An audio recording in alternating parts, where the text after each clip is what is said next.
Thank you. Any questions from the board? I have one to give maybe a time for others to think about this, but I just would like maybe a little better understanding. We talked about disability. What is the definition of disability?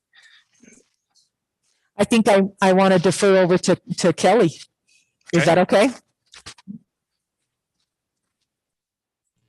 Absolutely. So a disability is something that limits one of your life areas. So disability, there's disability classifications under special education law. And then there's disability classifications under the Americans with Disabilities Act. So it's a huge range of different kinds of disabilities. Not everyone that has a disability has an IEP or individual education plan. Not everyone that has a disability has a Section 504 accommodation plan. So disability is something that limits a life area. So it's reading pretty broad. Right. So I guess I'm just trying to see conceptually if I am understanding some of this in the sense of equity. I mean, we have disabilities. Somebody, and I'm going to throw out some of them may or may not be right, but dyslexia. Somebody with a dyslexia may need a specific 504 or opportunity to have the opportunity to be successful in reading or whatever it is related to dyslexia that they need that assistance on. If we have somebody that feels unsafe because they are a minority or some other of these marginalized groups,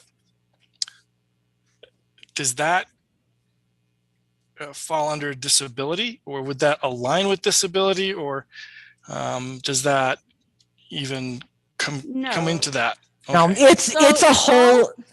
Sorry, it's a whole other class. So like when you read the federal law, it's based off of race, religious ideology, disability, gender. So all of those are federally identified groups. But they fall under civil rights. Civil rights law.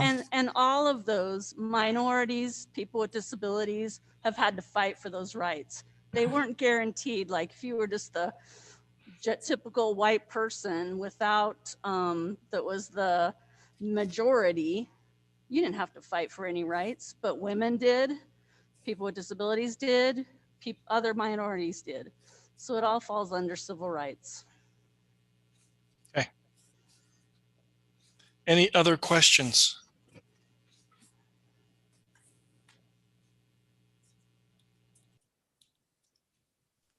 Just applause for the good things, but yeah, we have a lot of work to do. And that's pretty raw data right there in front of you. That's kind of hard to. Yeah, it was hard. It's hard to look at all the time, for sure. And imagine being a student with that barrier. So another question that I have, we obviously, as many know, we've received many comments from parents in the community. Some of those comments have indicated that they feel there is no need for any form of equity counsel, equity guidance, or focus, and that we should focus just on reading, writing, arithmetic. Based on the numbers that you presented to us tonight, do we feel like continuing to do the same thing will make really any significant impact in those issues? I would probably re-ask that question based on what the data that we presented tonight. Why would we not be able to continue equity conversations? Okay. Any other questions? And Jaron, if I could just reiterate what I began with, equity isn't about race, racism, genderism, sex education, or about books being read. Equity is about access. Equity is about opportunity. Equity is about removing barriers. It's not about sex education the way we have had the most recent conversations.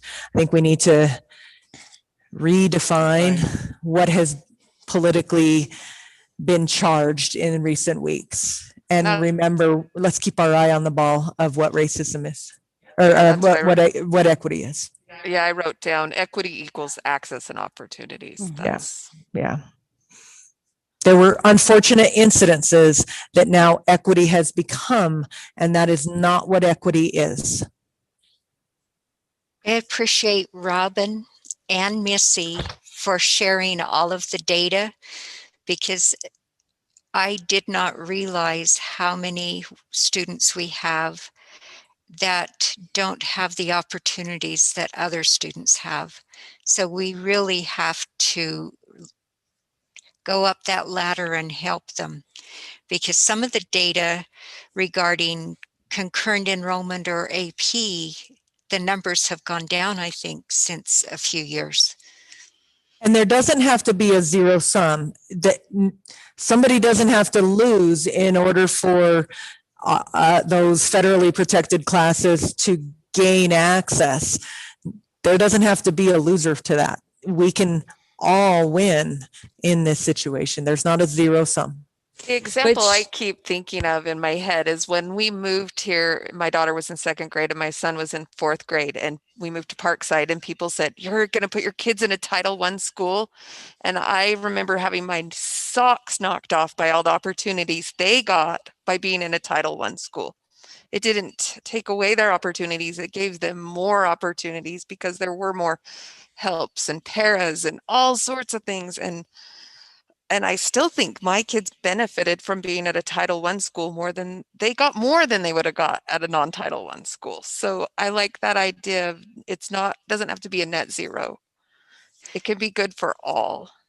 And I think it would be fantastic if during our tenure with Murray City School District, if every single parent felt exactly the way Jaren illustrated with some of the letters coming from parents, that they didn't think there was any problem. I mean, how fantastic would that be if every ESL parent, every minority parent felt like they also had that same experience? And again, we remain committed to that. Our teachers, our administrators are also committed to that. And I think partnering with parents to find out how do we best serve your students so that they can self-actualize, I think will be powerful. And I would also note that there's been a lot of work already in play. When we first were designated as an EASP because of the data for gifted and for concurrent and for AP, we came back from that training and immediately started talking with our counselors about how to make a difference there. And there's been a lot of conversations that have been happening. So again, I go back to that absolute commitment that we're learning, we're getting smarter, we're asking for people what their experiences are and how we might learn and do that differently for kids. I think it's about kindness, and it starts with the teachers, because so often we have students that are just don't have a friend. And at lunchtime, you could go through the school and somebody's sitting in a corner all by themselves. And how do we teach our students to be kind to everyone? And even in elementary, when they're out playing, there's sometimes students that don't have a friend at time either. So, and I don't know how we can do that through kindergarten through 12th grade, but that's what I think Murray is all about. We all want to be together and we have to enjoy each other.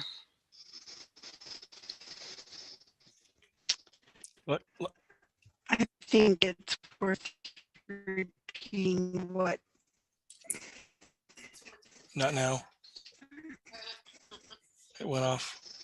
Can you hear me now?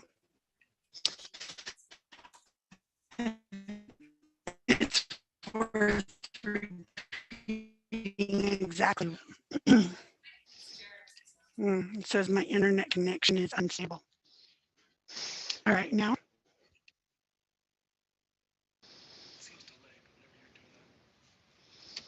It says because my internet's having trouble. Oh, I just think it's worth repeating exactly what Missy said in response to Jaren's question is equity is much more than what it has been portrayed through our district in the last few weeks.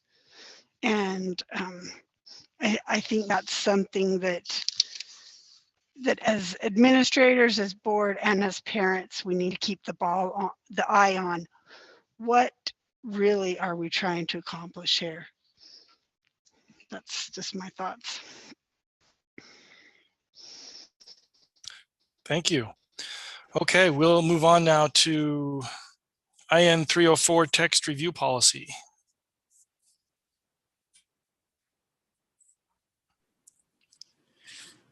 Thank you, President Cooper. Superintendent Covington has asked me to take us through IN 304. And we're going to do this in detail this evening. And what I'd like to do is I'd like to take us through, as you're aware, Director Hamilton presented us with a first reading of this document, the last board meeting we had. And I would like to take you through, there were some questions, and the reason we have multiple readings, we have a first and a second reading on this, is so that questions can be answered and revisions can be made. I'm going to take you through, after questions were answered, I'm going to take you through the latest revisions for this policy. It's still up for a second reading and changes can still happen. This is this is the state of the current proposal for this policy. And I'm going to read this in sections and we'll just go through in sections and then we'll pause at the end of each section and ask if there are any questions or any discussion that needs to take place by the board or the group here tonight. So with that, just a reminder that this policy is the text review policy. It was effective back in November, on November 9th of 1972. There was a revision done in April, on April 4th of 2012. We had the first reading on the 11th of this month, and now we're today looking at it again in a study session. So I'd like to go through the first section. For purposes of this policy, it is important to note the following definitions. Required reading. Texts that are part of required reading and are part of district textbook adoption process and include supplemental texts, trade books, and digital materials. Curricular reading. Texts that are part of the classroom and or school leveled libraries. They may not be part of the district textbook adoption process, but are critical to skill development and are used as part of instruction to close reading achievement gaps and or target specific skills in reading or other content areas. Independent reading. Reading material that is available in classrooms and available for self-selection by students. This would include a classroom library that students may explore titles on their own during a free reading time period. This would not include books that a student would bring from home or to read themselves during independent reading time. And this policy is accompanied by the process and procedures outlined in the section Evaluation and Adoption of Instructional Text Manual. And Missy does have a copy of that for your review.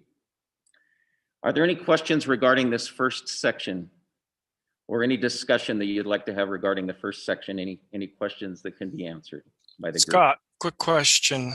We've done obviously a lot more revision from our last session. Where has a lot of this insight come from? Has it been from review of other districts' policies, state laws? Where have we kind of come to the definitions, kind of not only for this section, but probably for the document as it's being drafted at this point? Yes, thank you for the question. And Missy might want to add to this, but let me just say that we've looked at policies around the state. We have also looked at existing administrative code, Utah Administrative Code, and we've tried to couple, and you'll see where that plays a part as we go through these revisions and where some of these are actually, it's even notated there where code is included in here. So good question. Missy, anything else that, thank you. So just to clarify for everybody listening, this is not in our libraries. This is in classrooms, This is classroom text. We have a separate library policy. library policy. We found that there's a need for a separate library policy, so we're Right. actually look at, we are just going to present in study session the possibility of looking at a library policy to And go that- along with this. That was existing- my understanding. They need to be handled separately. So, Yeah, and we're looking at having an additional policy for Yep. libraries. Thank you. Yep. Number 1, standards for required text. Text selections which are part of required reading and are part of the district textbook adoption process and include supplemental text, trade books, and digital materials shall meet the following criteria, and this is where it's referenced, Utah Administrative Code R277-469-6. A, are consistent with core requirements. B, are mapped and aligned to the core and state adopted assessments if planned for use as primary materials. C, are high quality, research-based, and proven to be effective in supporting student learning. D, provide an objective and balanced viewpoint on the issues. E, include enrichment and extension possibilities. F, are appropriate to varying levels of learning. G, are accurate and factual. H, reflect the pluralistic character and culture of the American people and provide accurate representation of diverse ethnic groups. I, are free from sexual, ethnic, age, gender, or disability bias and stereotyping. J, are of acceptable technical quality. Are there any questions or discussions that you have concerning section 1?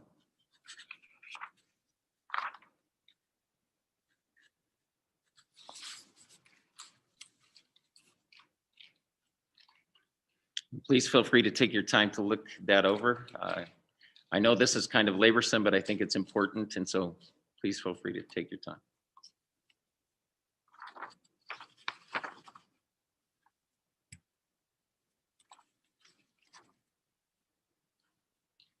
Okay. Okay. Number 2, standards for curricular texts. Texts that are part of the classroom and/or school leveled libraries that may not be part of the district textbook adoption process, but are critical to skill development and are used as part of the instruction to close reading achievement gaps and/or target specific skills in reading or other content areas shall meet the following criteria. Once again, Utah Administrative Code R277-469-6. These will become pretty familiar as we go through these. I apologize, but you'll become pretty familiar with these. A, are consistent with core requirements. B, are mapped and aligned to the core and state adopted assessments. C, are high quality, research-based, and proven to be effective in supporting student learning. D, provide an objective and balanced viewpoint on the issues, E, include enrichment and extension possibilities. F, are appropriate to varying levels of learning. G, are accurate and factual. H, reflect the pluralistic character and culture of the American people and provide accurate representation of diverse ethnic groups.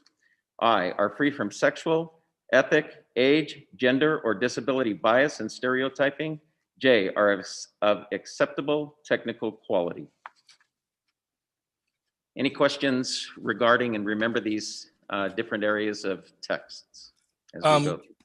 Yes, I do. Well, I think I would like maybe a little more understanding on section I and what does that fully envelop?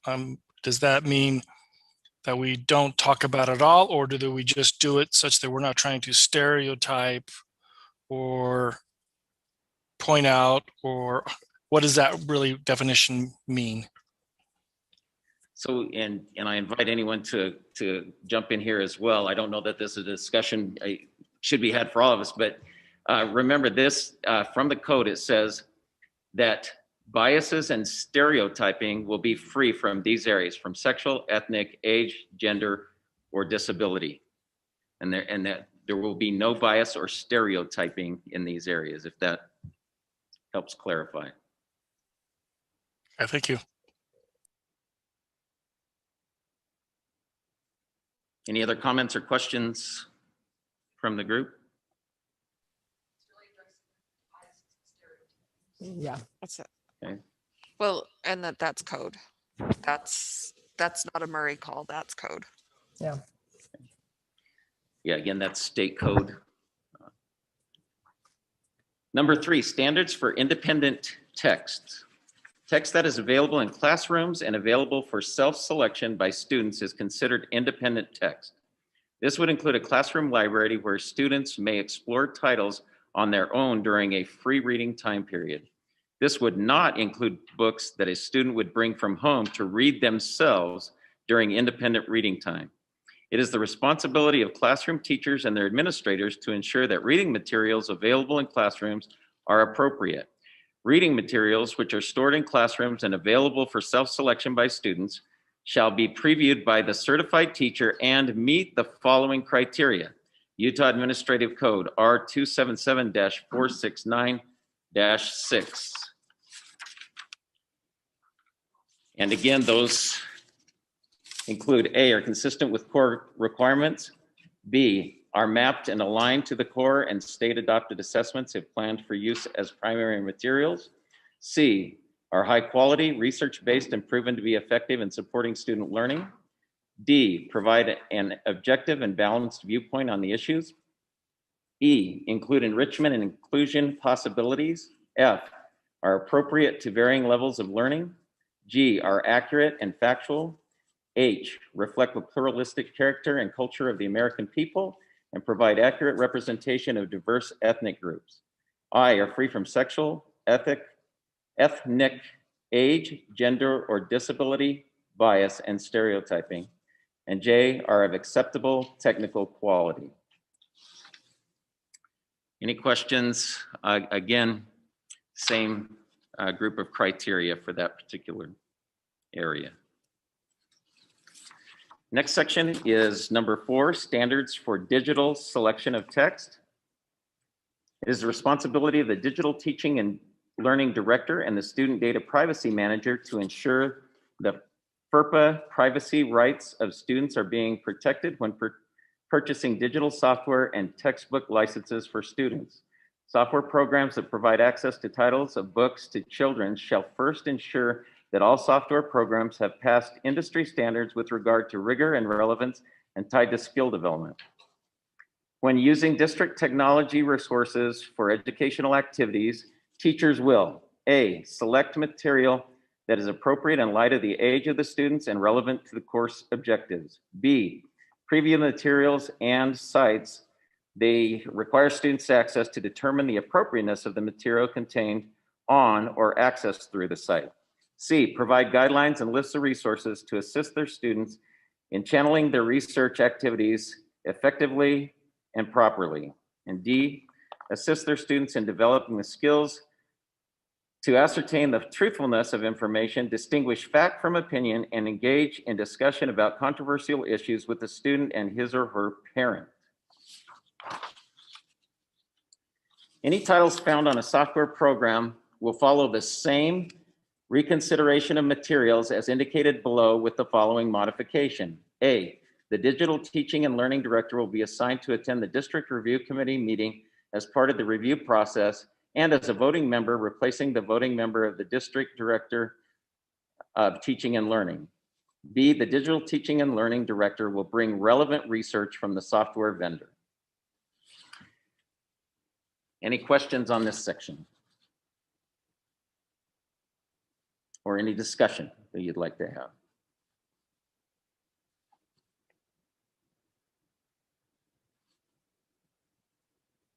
Thank you. Number 5, organization of text review committees. A, the district shall organize 2 committees chaired by the respective district directors of teaching and learning over secondary or elementary. And B, district review committee. Number 1, district elementary text review committee. A, membership shall include elementary director of teaching and learning who is a non-voting member unless there is a tie, 7 teachers, one from each school representing the 7 different grade levels from grades K through 6, a district elementary library media specialist, an elementary principal, and 7 parents, one from each school, who are selected by the corresponding school community council of each school. Number 2, district secondary text review committee. Membership shall include secondary director of teaching and learning, who is a non-voting member unless there is a tie, 1 library media specialist, 1 secondary administrator, 1 instructional coach, 1 teacher from each school, 3 parents, 1 from each school, who are selected by the corresponding school community council of each school. Number 3, the committee shall meet at least annually or as needed for the purpose of reviewing new text selections which are being considered as required for curricular texts. Is there any question or discussion with regard to this section? So this, am I good? Why does it?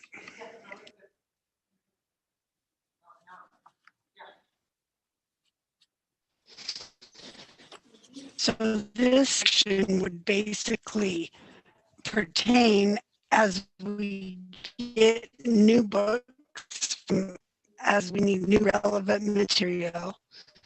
These 2 committees would be the committees that reviewed those books and add them into our This is for textbook selection, curricular correct? texts and for curricular Only for texts. curricular text. Library books are in a different category, and that's why we want to present the idea of a library policy as well.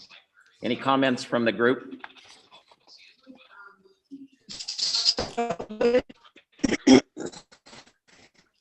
Would teachers selections that teachers might have for their independent reading for kids, would they fall under this policy, or would they fall I think what Cammie's asking is if it's, or where do independent reading books fall into?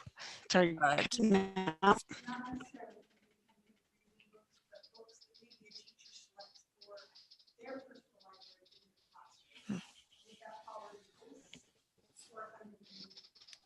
Am I good now? So she's also talking about books that are selected by a teacher to be in their, little independent library in their classroom, just to clarify where those fall in this policy. Sorry, Cammie. Comment, Missy, on the elementary is primarily where. Yeah. So you want to know where, so they would be under the elementary review committee. But so is your question about how they get placed in the classroom library, or is your question about how do you challenge books? Well, as a teacher,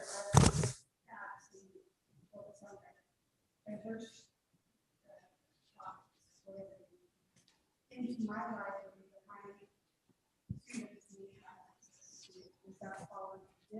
Yes. No. Let me suggest that we go to the next section, and maybe this will add clarity if we're understanding the question correctly. In letter C, each elementary school may organize a school text review committee if needed for the purpose of reviewing curricular text for the classroom and/or as requested by the principal, teachers, or parents within the school. When created, this committee membership shall include the principal, who will be a voting member, who will chair the committee, 2 teachers appointed by the principal, the library media specialist, and 3 parents appointed by the school community council. Does that help clarify on the books for the classroom? Yes, classroom. Yeah. So classroom libraries, books that would go into the classroom library that kids would have access to, yes, need to be reviewed because kids would have access to those. A classroom library is considered curricular versus a library where they have free access to that. So my question is, and I think Cammie maybe kind of was trying to ask this question too. This is moving forward. we're not going to go review every book. Oh my goodness, I think of some of these teachers and they have whole libraries in their classroom, right? This is a forward-looking policy. And yeah, I mean, that's a lot of books. Like, how do we think we're going to, like I said, some of us are just super into buying books. I will act innocent in this, but and so like I know teachers that buy, I mean, I did the book fair for years. They get hundreds of books at a time. And are we going to review all of those? The answer is no.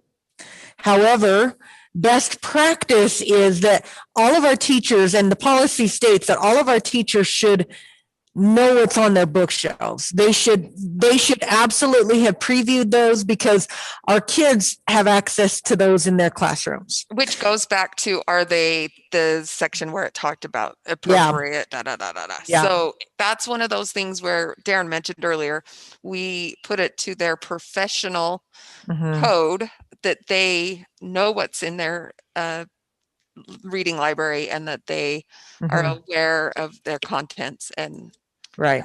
that's another one of those things that goes back. A lot of things teachers are responsible for. Yep.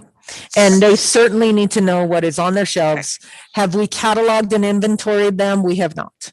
Okay. That would be an enormous lift, but teachers need to know what's on their shelves. And if I could point in here, we have classified 3 categories: required reading, curricular reading, and independent reading. And so if we look down in this policy where we're talking about the review, the committee, it talks about right here that the purpose of this is for reviewing new text selections which we are being considered as required for curricular text. I think maybe where the clarification needs to come is, where does that fall in here? Is it that are being considered for required reading? I think that might be what you're asking, because something that's going to be read to the entire class would be required reading and would need to go through this review process. I think that, does that address maybe what you're asking? Curricular reading isn't necessarily something that every student is going to read. This is where a teacher might say, oh, I'm going to pull this book and have this group of 5 students and we need to close the gap here. We need to use this for an instructional purpose for some reason. All of our schools have leveled libraries. I would say any of our patrons are welcome to come in and look at those leveled libraries in their teacher classes. That is where we ask the teachers, they need to know what's in their classroom. Yeah. So let me clarify, Missy, we would only be doing the district review committee for required reading. Right. In elementary, not the curricular or independent reading. Right, because the curricular reading, I mean, you're welcome to come and look at those, but we're talking like hop on pop, Dad's Day at home. I mean, not a whole lot of controversy on those topics because they're very technical text. So, So if I can just get clarification on some of the definitions a little bit, and it may not be necessary directly on the policy, but just maybe I'm trying to understand how they might relate to the policy. If we have a classroom library that a teacher has, would that be separate than maybe a personal library that they may also have there, but are not necessarily considered a part of the classroom independent reading?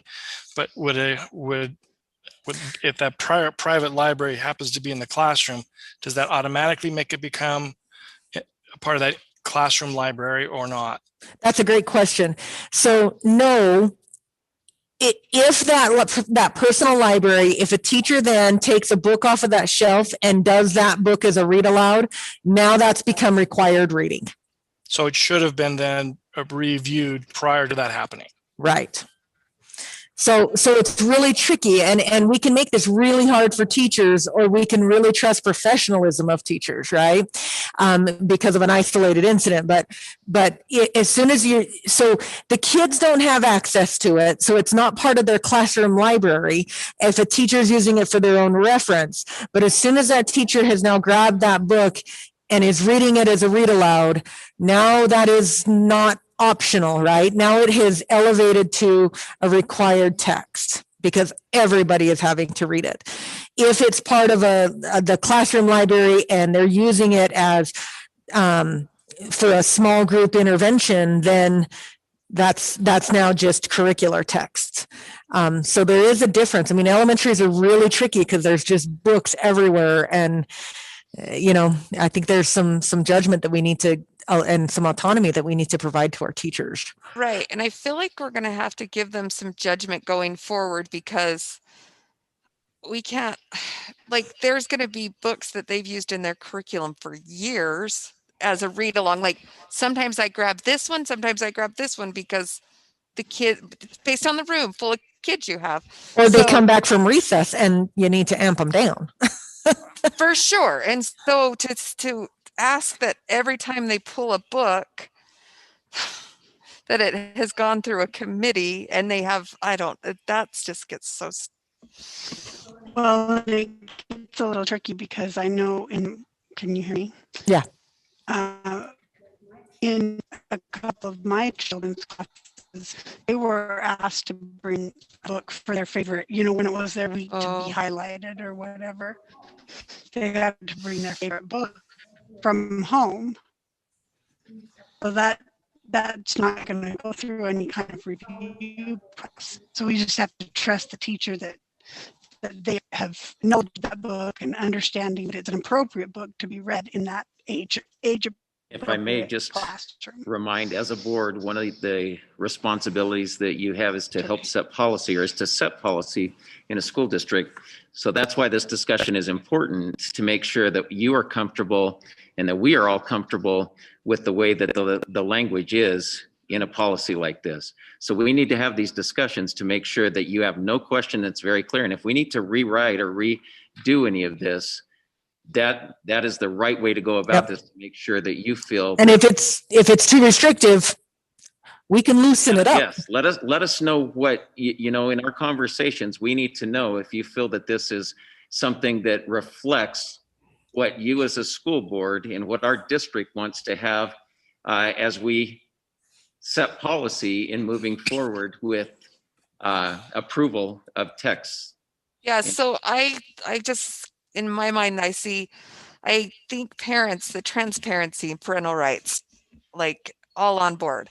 But then I think of a teacher who's taught for 20 years and they're thinking every book they pull off their shelf, is it on the list? Is it appropriate? I mean, I treat them all as professionals. They know if it's appropriate, but is it going to hinder their teaching because they're always thinking, is this going to be okay? Is it on the approved list? And I don't. Really. I can tell you that right now, that's exactly what is happening to teachers. They are afraid. And there's books they've read for ages. They are worried that everything that they read is going to be questioned, which is super unfortunate. Yeah, and that's hard for me to. Yep.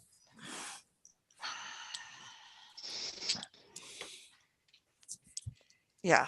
So again, the importance of, as we look and review this policy, and as you study this policy, and as we move forward and go through readings, it's very important that we try to weigh out and balance what this policy will represent in moving forward to our teachers, our school community, to you as a school board, to the district administration, to all involved. We need to make sure that we feel that this will best represent how we can make text selections in our school. So I'm just trying to think of worst case scenario of a teacher in a classroom has maybe something happening between students and has a book that thinks it would be a great book to use as a story to help maybe bring them together or help them maybe understand the differences. And it's in their personal library. They're going to need to probably plan far enough in advance before they read that to get some kind of approval. If we no, so in my opinion, I don't think they do. I think somebody's making a lot of noise. I don't think they do. I think what this policy is saying is they can put them in their libraries as long as it follows A, B, C, D, all the way through J in the state code. that they know and understand the state code, and that if it follows that, then they are good, right? And that's fine, because that's their professional judgment, and that we're not questioning that. I think what this policy, the essence of this policy that it's trying to get at is, if a book is challenged, as has been with Call Me Max, then we have a process to deal with that. Okay, that's good clarification. Okay, that to you too, Jaron. Like, Yeah.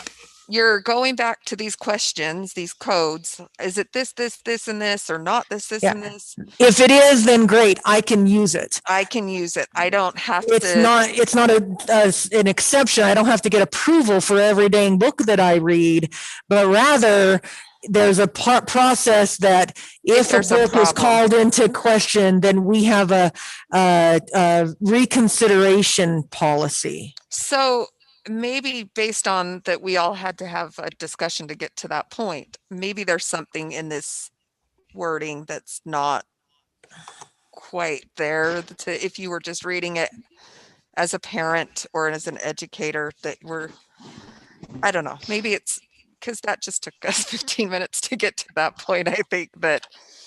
But Minnie, what you're saying is, if the book comes in question, we'll use Call Me Max because that's the book in question.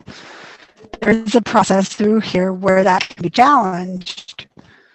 But that book maybe should have been challenged before it was read. Before it was read. So how do we prevent that from happening, to make sure that it's transparent to parents that this book is going to be read? So we have to put the trust on the teachers to go and say, yeah, it meets all of these criteria. Right. I am going to read it. What Cami just said, and I don't know, was it cutting in and out for y'all? Yeah. So what Cami just said is, I think, is your Chromebook fully powered? Like, Yeah. Is it fully charged? Yeah. Maybe, yeah, trade her out headphones real quick and let's see. So what Cami said was, so is in this policy a space for what happened with Call Me Max? Is there a space there for a teacher to have been able to say, hang on a second, I don't think I can read this book, Yeah. even though you brought it from home? And the answer to that is yes. If you look in 3, Roman numeral 3, and Superintendent, I don't know if you have that up. I had to pull it up on mine. And where it reads, this would include a classroom library. Okay, this would not include books that a student would bring from home to read themselves during independent reading time. Because remember, I said, as soon as a teacher reads it out loud to everybody, it now is required reading. And the teacher would have had to put it through kind of her mental checklist of, are consistent with core requirements, are mapped. And the teacher may, in this case, have said yes to all of those things and still read it, right? But the big line here is be previewed by the certified teacher and meet R277-469, right? But that would have been able to give the teacher a pause to say, I so appreciate you bringing this book in. Can you give me a minute to read it and see if this will work? I have some rules I have to follow before I can just bring in books from outside, and I can decide and see if that's going to be the right book to read. So I think that, yes, I think the answer to Cami's question is that there is a space to address that in this policy, to say, hang on, I have to follow a rule and make sure that it goes through all these filters to see if it is. And again, we do rely on the professional judgment of a teacher. And you do have kids all the time that bring their book and say, will you read my favorite book about a fish? And in some cases, we just don't have the time curricularly to say, I just can't read that book right now, and we have to be able to give a safe space for our teachers to be able to make that adjustment. So the other thing it does do is, so if a situation were to happen again and the book was challenged, it gives us a place to how we deal with that at this point, which is what we didn't have, was really a process of, hey, Yeah. and it could it could be like a 6th grade chapter book, and so it could be a little more in depth and Yep. picture book. And And Scott hasn't gotten to the challenge procedure, so maybe that's a good space for Scott to get to is on 8, Roman numeral 8, so that you can hear the challenge procedure, and that might help clear things up too. So Scott, thank you for Yeah, the, let's start wherever you left off, and then we'll just get to the point of finish, and then let's ask whatever questions we've got after. Need to unmute. I think at the beginning of every year in elementary schools, the teacher sends home a little list of what they can bring to the school or not. And I just think you add one more thing, because typically they bring Kleenex, they do all kinds of things. But I think if the parents get that every single year, it's going to just be normal. I worry a little about being that restrictive as a mom of kids who never wanted to read the assigned reading, but are avid readers who would walk in with their chapter book because they read it constantly. I worry a little bit about like hardlining, like you can't bring your Yeah, book they you can- were reading. Yeah, and they can bring their own independent reading Yeah, materials. they just need to be able to keep that to themselves, which is, Yep. I worry about having any sort of line where we say, don't bring in books. Yeah. Just don't expect them to be read out loud to the class, Yeah. right? Go ahead, Scott. I think we are on. number 4, Roman numeral number 4. Is that correct? Are we on 4, or I thought we were on? Are we on 4? Sorry. Yeah, whatever we're on. I'm sorry. I said 4. We're on 6. Okay. Had my number backwards. Thank you. I apologize. Number 6, text review process. A, text selection and recommendations for classroom material shall be conducted at the local school level. Follow the process and procedure outlined in the selection and adoption of instructional materials manual. B, upon approval, the text selection will be added to the district approved text list for use at the specific grade level. C, the district approved text list will be available for the public to view. And Jaren, you made a suggestion. I don't know if you want us to finish out and then have all of our questions, or do you still want to go section by section? Go ahead and finish out.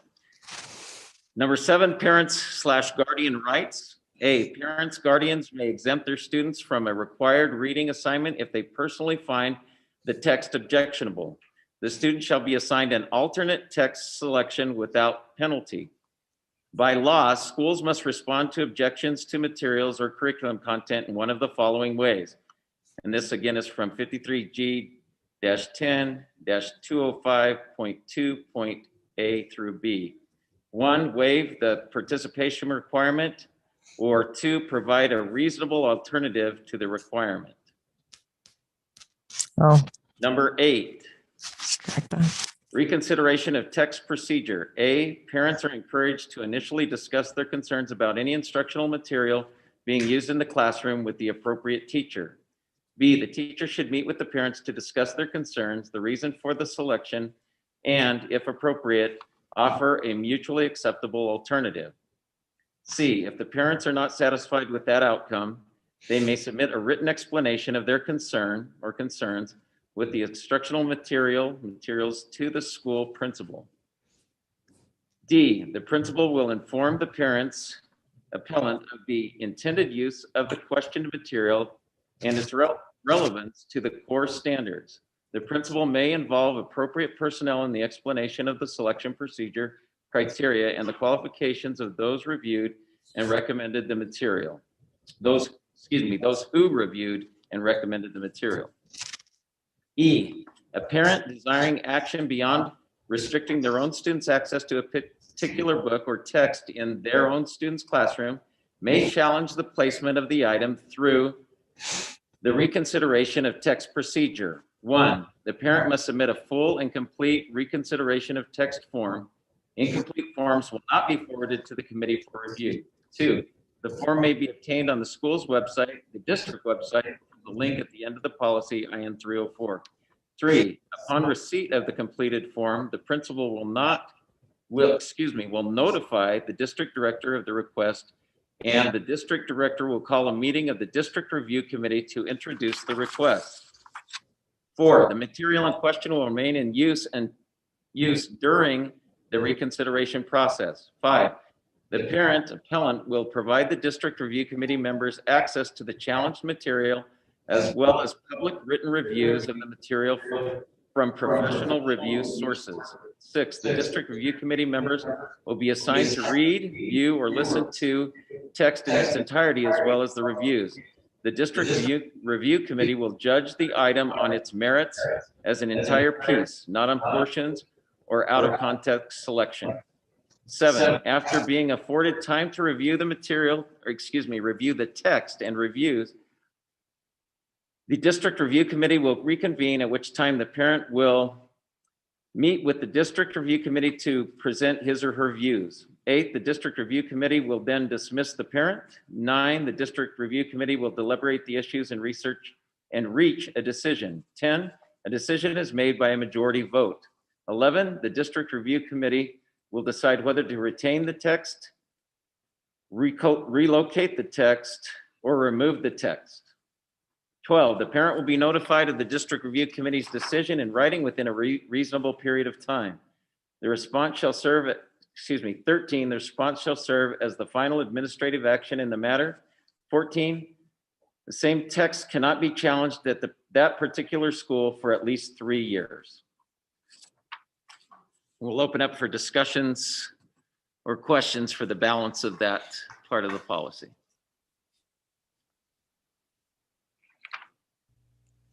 Perhaps something that may be beneficial. We've talked about maybe doing a flow chart to kind of make this make more sense, and maybe that would be beneficial prior to us doing this in the next board meeting. I think that would be helpful. Thank you. I think that'd be maybe an easier way to see how the policy works.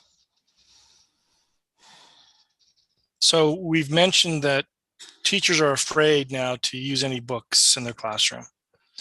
Do we feel like this policy, as it would now read based on the modifications and changes, would give them the flexibility to feel confident that they could resume reading those books that they would normally consider and have used in the past? Or do we feel like that they would still not feel safe based on the recent circumstances and history with this policy change?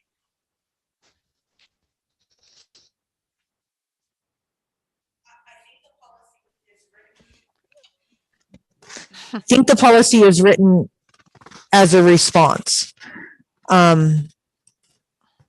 So no, I don't think that this policy is going to require some training to teachers.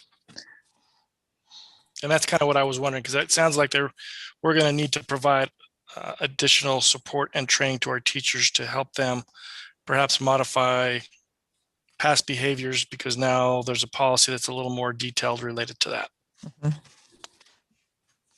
But again, you're going back to professional code and professional judgment all over and over again. I mean, if you go ask yourself those beginning questions that Scott read the 3 times, that's going to answer a lot of your questions. And I feel like they ask themselves those questions in a lot of things they do. Mm-hmm.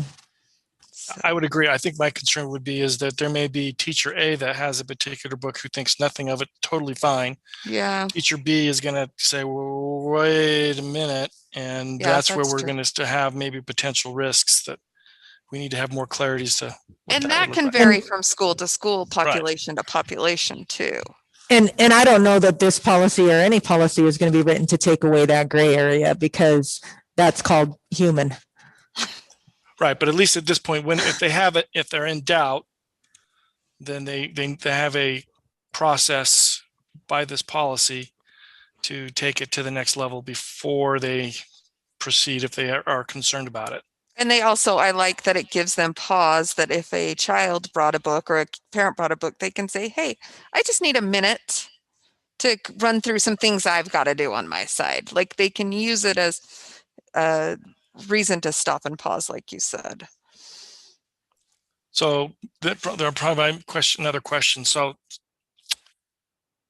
I'll use the Call Me Max book again. If that were to come into play again, or some similar book, and let's say 70% of the book, 95% of our community would have no problem with, but there are certain elements of the text that are problematic to a portion of our community. If a teacher chooses to just exclude that in reading that curriculum, is that a violation of anything, or is that something that we would even want to consider based on other laws? So there's a couple of different things that could happen. So parents can exempt their own students. If the parents knew that that book was going to be read, parents could exempt their own students from that, and they would have an alternate activity. Okay, so that's step one. If the parents wanted to do more than just exclude their own student from that topic, they can challenge or do a reconsideration of materials to try to censor basically that book for everyone. And they would have to go through this process by which they would fill out the form, get the reviews. We would convene a district team of teachers, parents, administrators, librarians, and they would come together. The parent would present their viewpoint as to why that text isn't acceptable. That committee would listen. They would look at the reviews. They would vote, and they would say, yay or nay, this material should be censored from that school. And yay or nay vote stands, and once that vote stands, then that material is either moved, relocated, pulled. But after that decision is made, that book, Call Me Max, won't be reconsidered for another 3 years. Then a parent would also have the opportunity. So say the review went not the way they wanted it, they could still opt their child out of that. They can still opt their child out.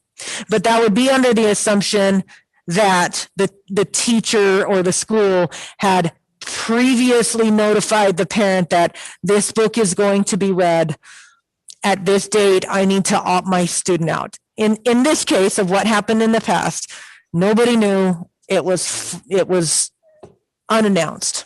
And again, water under the bridge. We've already admitted that was in poor form. Right. Any other questions?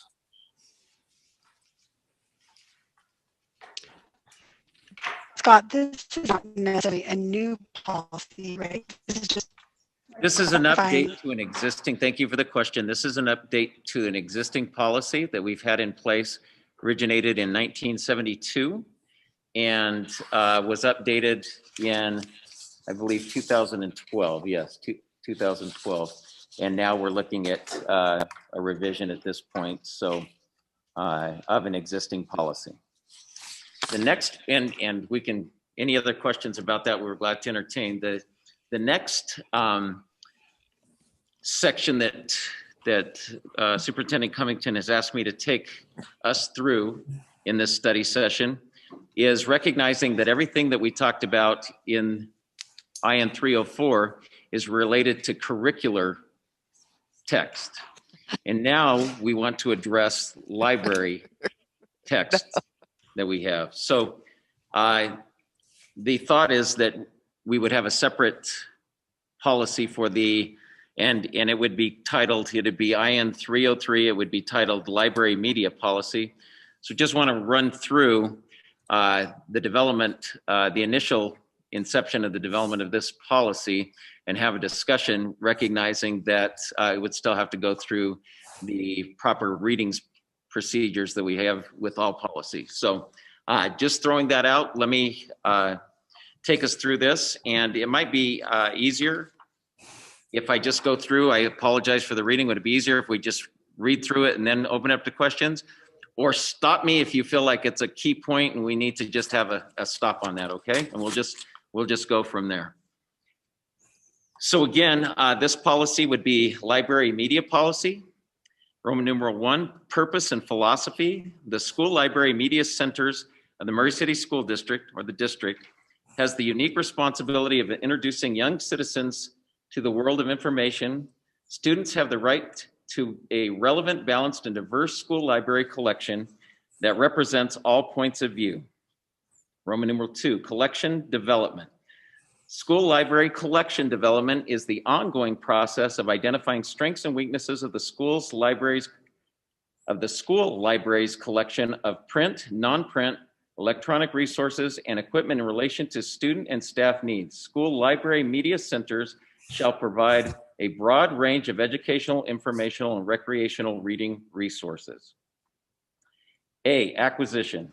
Number 1, the selection of library resources and materials shall be done by library professionals at each school site using guidelines and criteria developed under the direction of the district supervisor. The criteria shall include, at a minimum, A, overall purpose and educational significance, B, contribution and relevance to the core standards and goals of the school or interests of the students, C, factual content is accurate, current, reliable, and authoritative, D, timelines and or permanence, E, readability and accessibility to intended audience, F, favorable reviews found in standard selection sources, G, high degree of potential, excuse me, was there a question?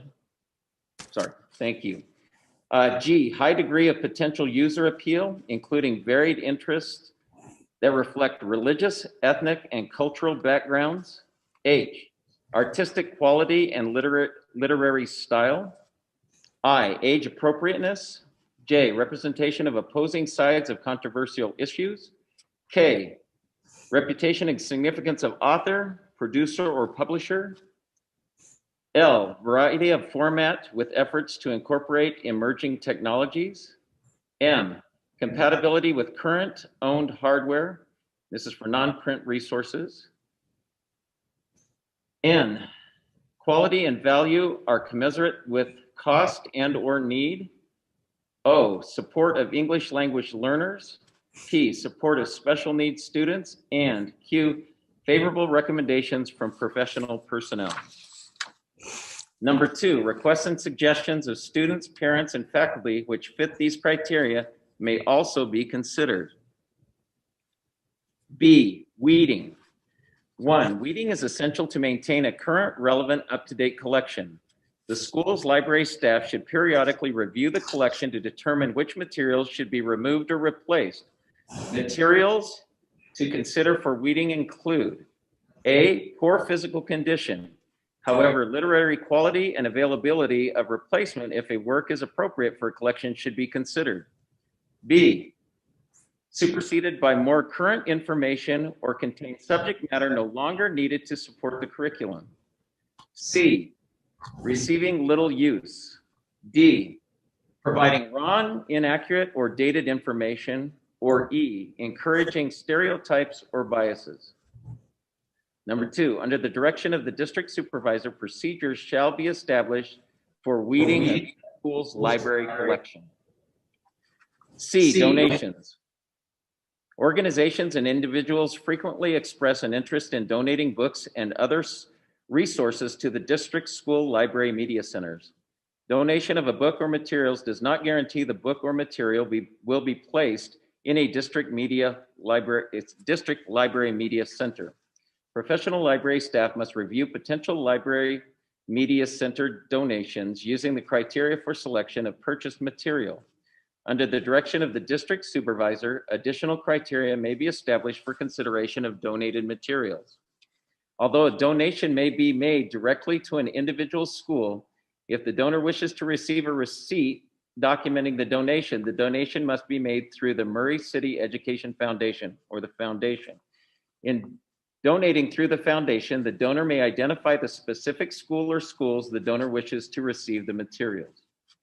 D, inventory of library collection. The school's library professional is responsible to maintain a regular inventory of library materials and equipment.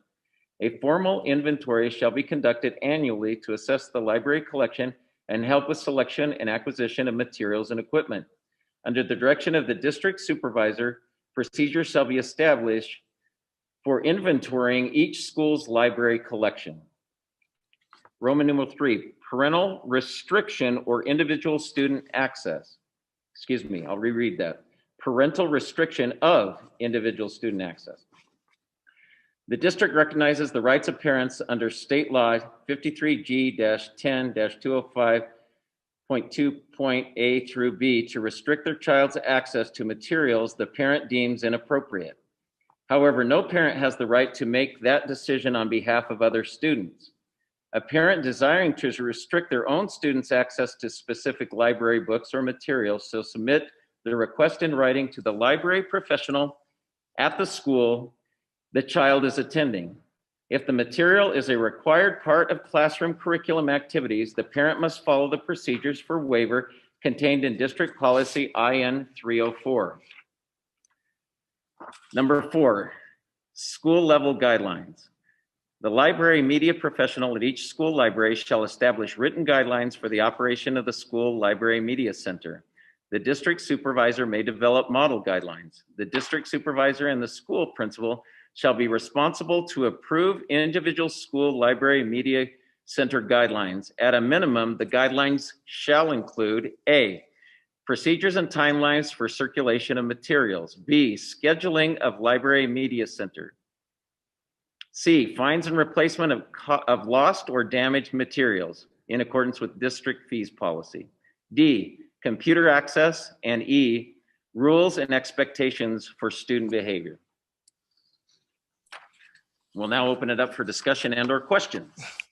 So, Scott, why did we feel the need to have to create a brand new policy to separate our libraries? Because we had no policy regarding library texts or books currently in our district. IN 304 addressed curricular books, but not the library circulated or circulation books. So I'm trying to think or anticipate what maybe some parents who would maybe online wanting to ask, why is it so very different how this policy is with regard to access as compared to the IN 304? I can tell you that it's because of the kind of the intellectual freedom, especially in the library, kind of library bill of rights. Kids need to have access. It's our responsibility to allow them to have access to a diverse collection of books. They get to have access to books. They get to have access to information. They get to have unrestricted access to information. Now, a parent can restrict their own child's access, and we have the ability to do that. We can put a flag on their student number, and parents can say, nope, I don't want my kid checking that out. But otherwise, kids have the right to find information out. And I think this policy kind of goes into some of those books that we're talking about, letting them see themselves in books. Yep. We provide a wide variety of books for all children to be able to find themselves, whatever that may be. Yep. And absolutely. And just if I might add, as we have consulted with legal counsel, we do have a due diligence and the duty to make sure that we have relevant, balanced, and diverse books in our library. That is a First Amendment right. And so we have checked that out, and we want to make sure our students do have access to that. And again, we will have a place where parents can see, we catalog all of our library collection. And so we will have that on our district website where parents can see exactly, they can search what all of the titles in all of our libraries. We ever had parent, I guess they could opt entirely out of the library, right? Like if they I don't know. Again, book nerd, not going to do that, but you could opt your child out if they couldn't go to the library. Yeah, I guess. I guess a parent, if they wanted to make that choice, they could. If they were Well, worried. this policy gives full parental rights to them for their type. It doesn't give it to them for the library as a whole, but to them and the child. And I think it kind of creates a distinction because we've been talking mostly about can you hear me? The different libraries that we have in the classroom, curricular, those kinds of things. There's been some public perception out there that some of the problem has been coming from these are books that were in our libraries or they weren't in our libraries.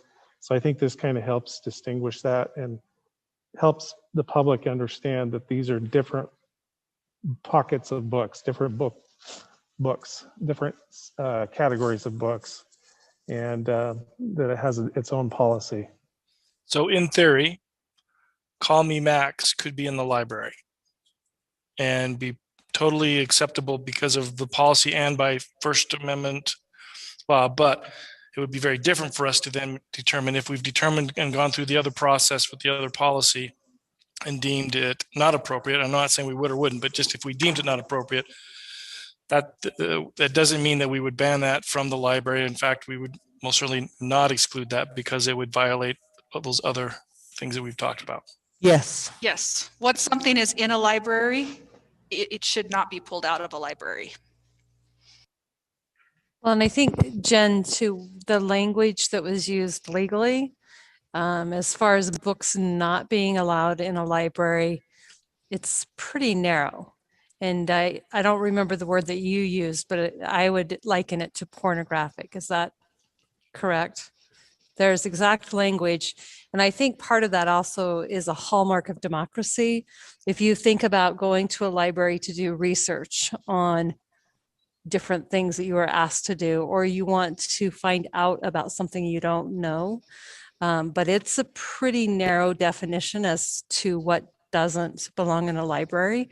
And it may even be that some of the books that might be on socialism or communism, Mein Kampf, some of those that were like, really, those are available in a library, again, under the democracy principles that we want to provide opportunity for people to learn and read.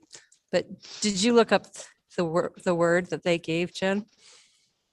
They did. They said that books should only be pulled out of a school library if it's vulgar or for specific content concerns. And those are addressed in what we have here in number 1 that talks about what needs to be looked at to be put in a school library.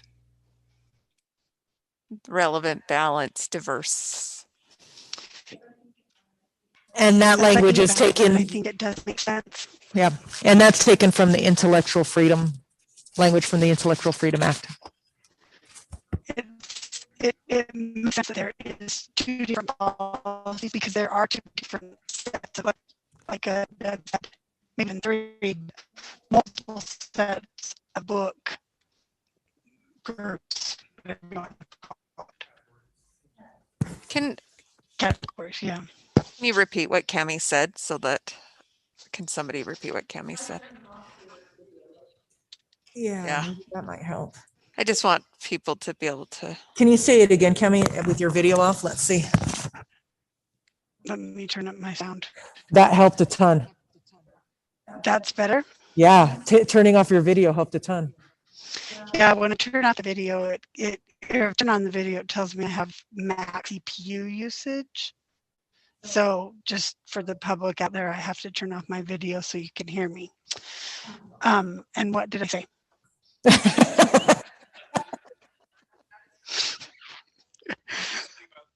Oh, it makes sense to have the 2 different policies because of the different categories that we have in our schools. You know, the library, pretty unrestricted.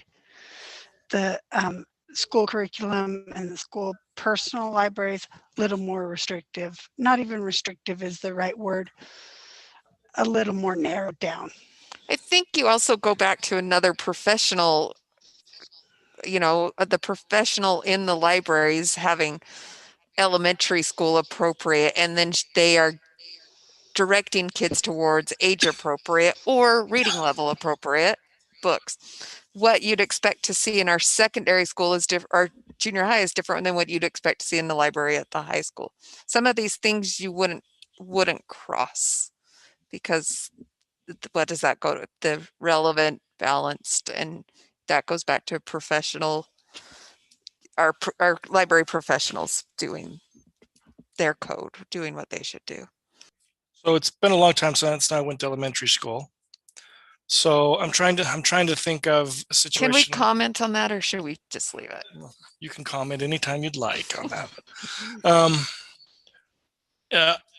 If I were a second grader and I go into the library and I pull a book that really is a little more suited for a sixth grader, but would fit into what we would deal with these so previously known as equity bundle books, how do we control that, or is that something we can control? Because again, we does that fall under that First Amendment and the laws that have been kind of clearly defined regarding that?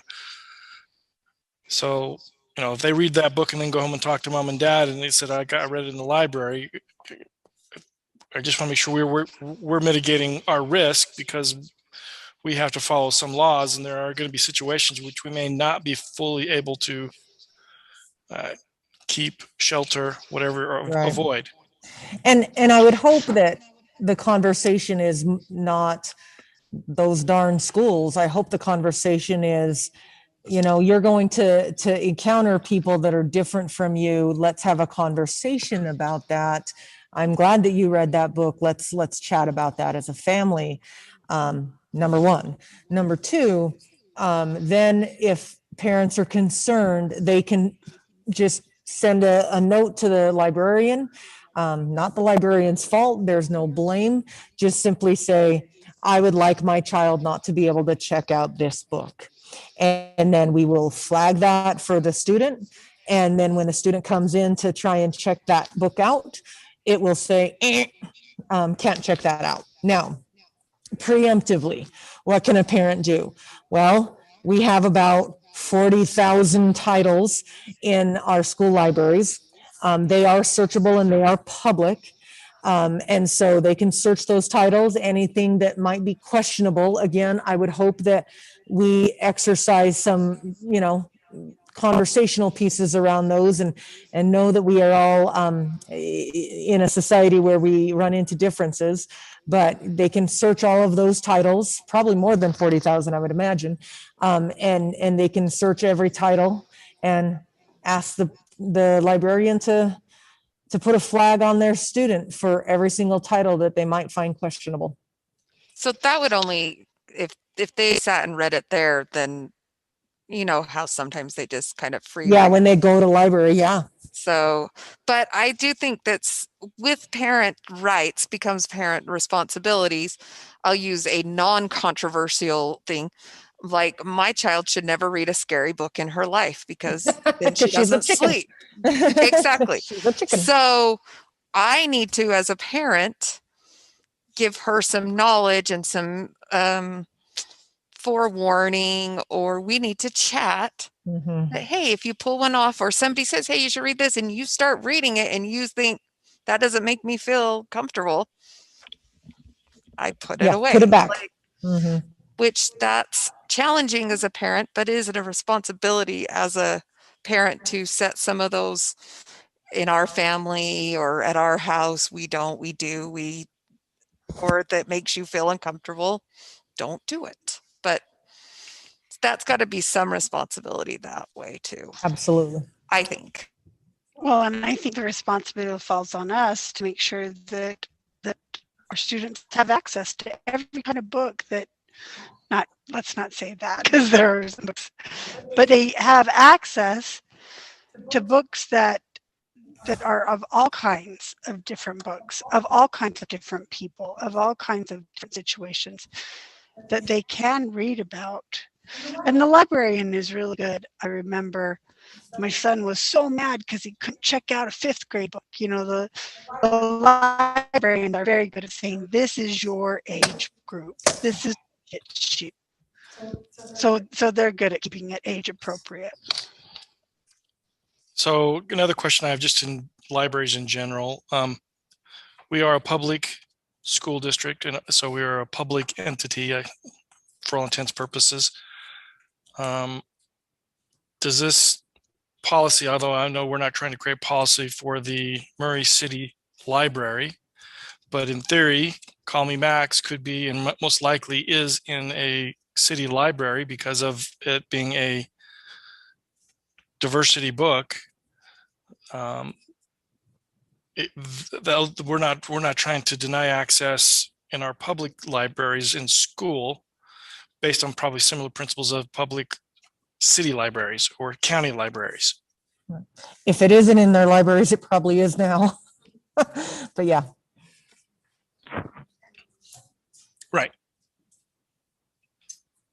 It would all go back to Intellectual Freedom Act. Mhm.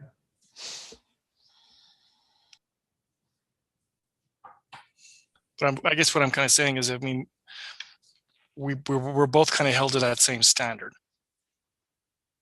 So, you know, we can't isolate our school district libraries from anything like what we're talking about based on that same standard.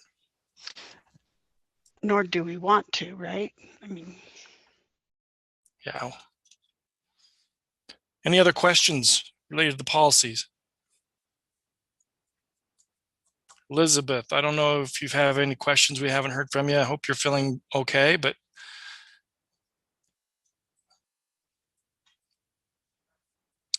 Okay, well, I'm going to assume she's doing all right, but let's go ahead and move on, I think, to our last item, and that is the proposed Equity Council expansion framework. Great, thank you, President Cooper. And I do just want to say, as these two policies have been presented, again, the IN 304 would go for a second reading next week on March 4th. IN 303 would be a first reading. And if any board members have questions or concerns or areas that they might want to have clarification or reworked, we as the district staff would be happy to talk through those with you. And there's nothing that precludes the board from on March 4th, if we feel like we need a third reading, that is absolutely something that we can do. So thank you. It's my pleasure tonight to be able to spend some time in talking about the proposed Murray City School District Equity Council expansion framework. I wanted to start this by thanking Director Williams and Director Hamilton for the work that they did in putting together all of the information about what we need to look at with regards to equity. I want to reiterate once again that equity is not about winners or losers. It's not about a no-zero sum. It really is about providing opportunities for every single student to be able to achieve. And so we understand that some of the things that were set out with our Equity Council, we had good intentions, didn't get to them. We want to be transparent and open, and we need parents' help with this. And so again, I wanted to reiterate kind of the definition of equity. Equity is a commitment to ensure that every student receives what they need to succeed, and the equitable distribution of resources based upon each individual student needs. Equitable resources include funding, programs, policies, initiatives, and supports that target each student's unique background and school context to guarantee that all students have access to a high quality education. And, oh, I apologize.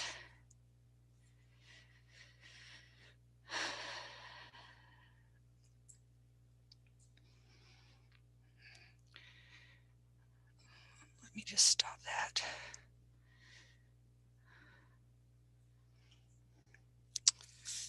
I apologize. Let me just get that up.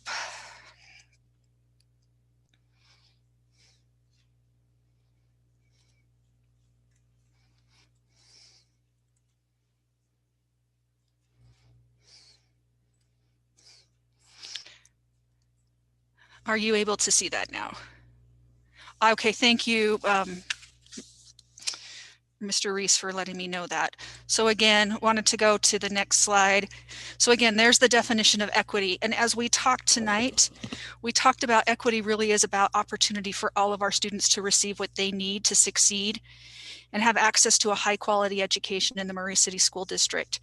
It does require an educator and parent partnership. And so what I'm going to lay out tonight is an expansion of what was started as part of our Equity Council.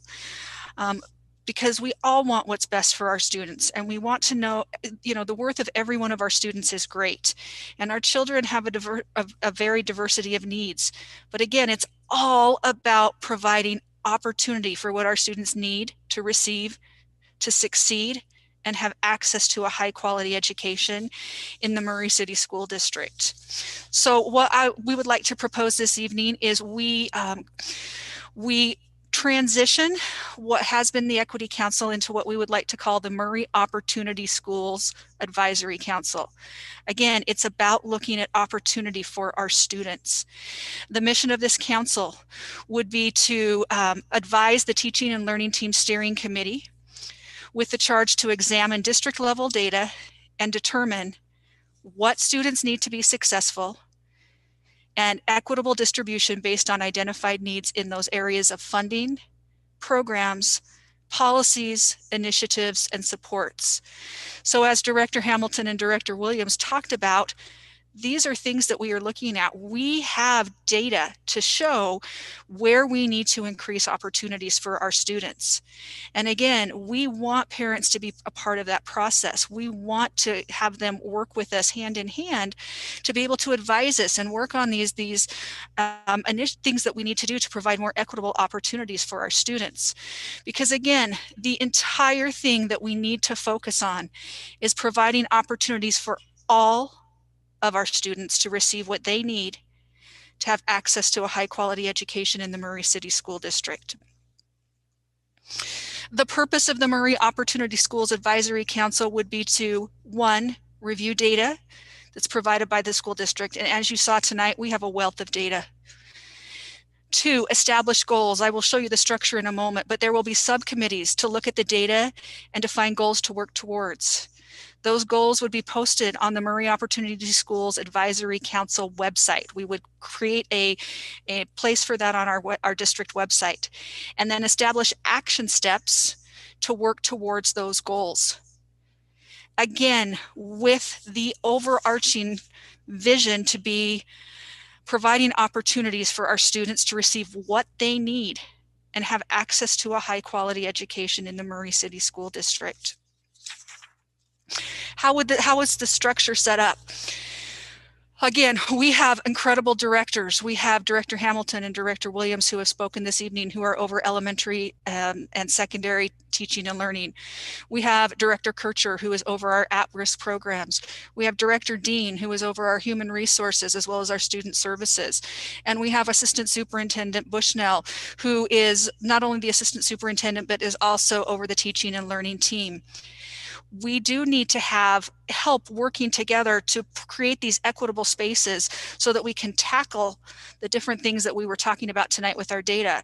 So we would propose that this Murray Opportunity Schools Advisory Council be comprised of 4 subcommittees that have parents, teachers, school counselors and social workers, and school administrators on them. As we have looked at the definition of equity, we have and how that flushes out, we see these 4 subcommittees as being a committee for policy considerations, which would be looking at opportunity and access, recruiting, hiring, and retention. And that would be facilitated by Director Dean and Assistant Superintendent Bushnell. We have a professional learning subcommittee. We talked about the compelling need to help our educators have the skills so that they can serve and recognize the uniqueness and the loveliness of all of our students, and our students feel like they have a space and a place in our school system. And that's about training our educators to recognize that. And our educators are amazing. They have taken opportunities to do this.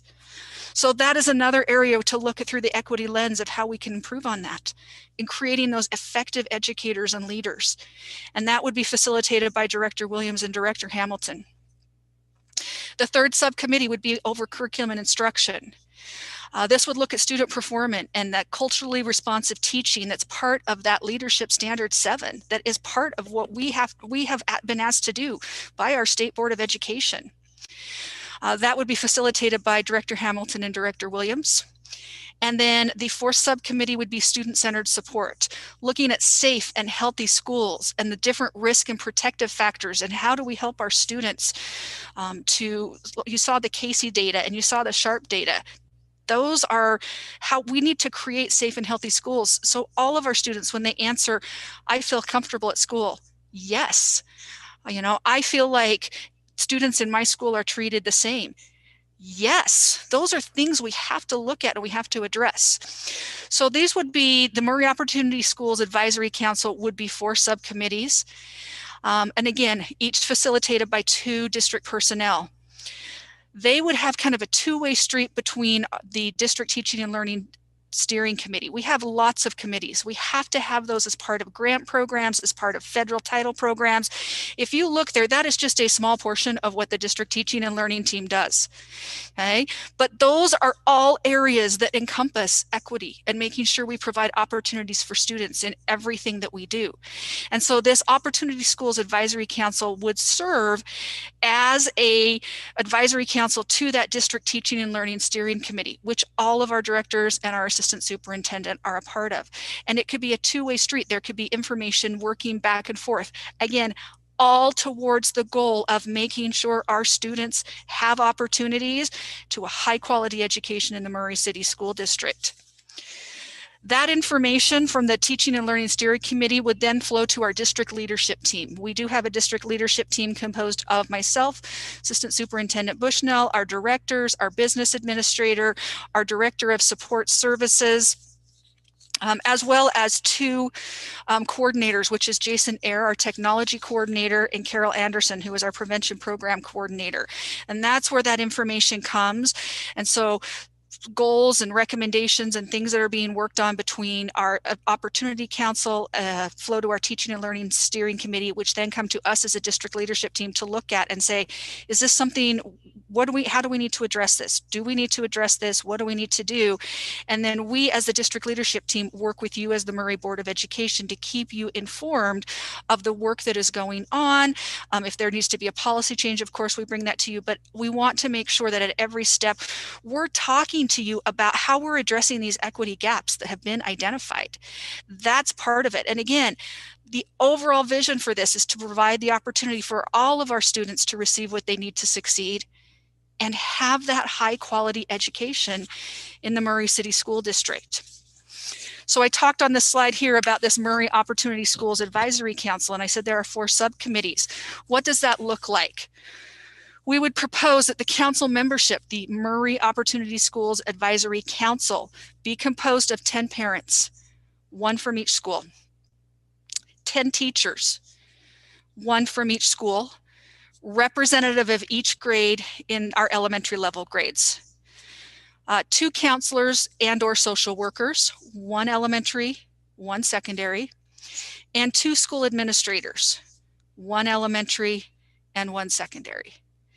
Again, we have heard from our patrons that you want transparency and you want to be part of helping us work towards a more equitable education for all of our students. This is where we need your help. We know that many parents would want to be part of this. However, it becomes untenable to do that when you have such a large group. And so we feel like having 1 parent from each school, 1 teacher from each school, some counselors and social workers and administrators will help with that. Now, how are they going to be selected? The school community council of each school will appoint 1 parent from the school to be part of the advisory council. We have structures in place. Our school community councils have elected individuals on those councils, and they really do have a charge to be an assistant to the Board of Education and to the district. So we would suggest, or we would recommend that the school community council of each school would appoint 1 parent from the school to be part of the advisory council. That could be a parent who is currently on the community council, or it could be a parent who's not on the community council. That would be up to the community council of that school. The important part that we would charge our community councils with is that the parent appointee should be a representative of the school community. And that parent representative will be the liaison for working with all parents in their school community to receive input and ensure that all voices are heard and represented. The principal of each school would appoint one teacher from the school to be part of the advisory council. And again, elementary principals would collaborate together to ensure that we had elementary representation from each grade level. Teacher representation, or the teacher representatives would be charged with being the liaisons for working with the teachers in their school to receive input and ensure that all voices are heard and represented. So again, there's one person on this advisory council, but they are representing and charged with really getting the information and input from their entire community. I would then appoint one elementary and one secondary school counselor or social worker, and one elementary and one secondary administrator to be part of the advisory council. And again, those individuals would serve as liaison for their respective groups to make sure that all voices are heard and represented. And that's important. This is going to be a big charge of these parents to make sure that they're listening to their community. That's important. We want to hear those voices. And we, again, need the help of our parents to address these gaps that we see in equity. The function of the Opportunity Schools Advisory Council would be the subcommittees would meet quarterly. The advisory council members could serve on one or more committees. So you are not limited to serving on one of the four. If you wanted to, if a parent or a teacher or the social worker or the school administrator, we would like individuals who have investments in those different subcategories or subgroups to be able to participate in those. The facilitators will set the agendas. The agendas will be posted at a minimum 24 hours prior to the meeting on the Murray Opportunity Schools Advisory Council webpage. A draft of the meeting minutes would then be posted 24 hours after the meeting. These would be open public meetings streamed via YouTube. So we can do the same as we're doing here with our meeting tonight. We can put that on our YouTube channel. Parliamentary procedures and Robert's Rules of Order will be followed in all of the subcommittee meetings. And subcommittees could create a task force if or when as needed, as agreed upon by the subcommittee. And also we would review this annually. With the board to see if this structure is working. This is a new structure. And again, there will probably be things that we didn't anticipate and need to work out. But so that would be, there would be an annual review. So I've kind of laid out the mission, the purpose, and the vision is what I started with. To provide opportunity for all of our students to receive what they need to succeed and have access to a high quality education in the Murray City School District. And it will take us working together. It will take us hearing from parents and working together to figure out how to address all of these things that were laid out tonight, where we need to, not all of our students are receiving what they need to have that high quality education. We want that for every single student in our district. So with that, I will leave that with you, and I'd be happy to entertain any questions, any discussion, suggestions from the board or other members of the district leadership team.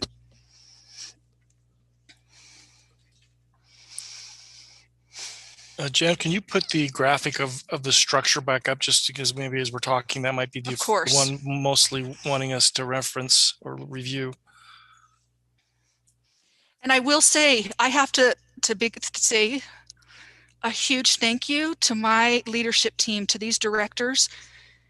They wear lots of hats, many, many, many hats. And as we have talked about different ways to structure this so that we can become more equitable and achieve the goals that we've talked about of having all students have access to what they need for a high quality education, they have said, we can lead out on this. And it adds more to their plate. And they have a lot on their plate. And I want to say in an open and public board meeting, how much I appreciate Assistant Superintendent Bushnell, Director Dean, Director Hamilton, Director Williams, and Director Kircher, who recognize the needs that we have in this district to make sure all of our students have those opportunities We don't ever want a student to walk away from our school district not feeling like they had the opportunities that somebody else had, because there was a barrier, and we need to look at ways to remove those barriers. And we need our parents to help us with that.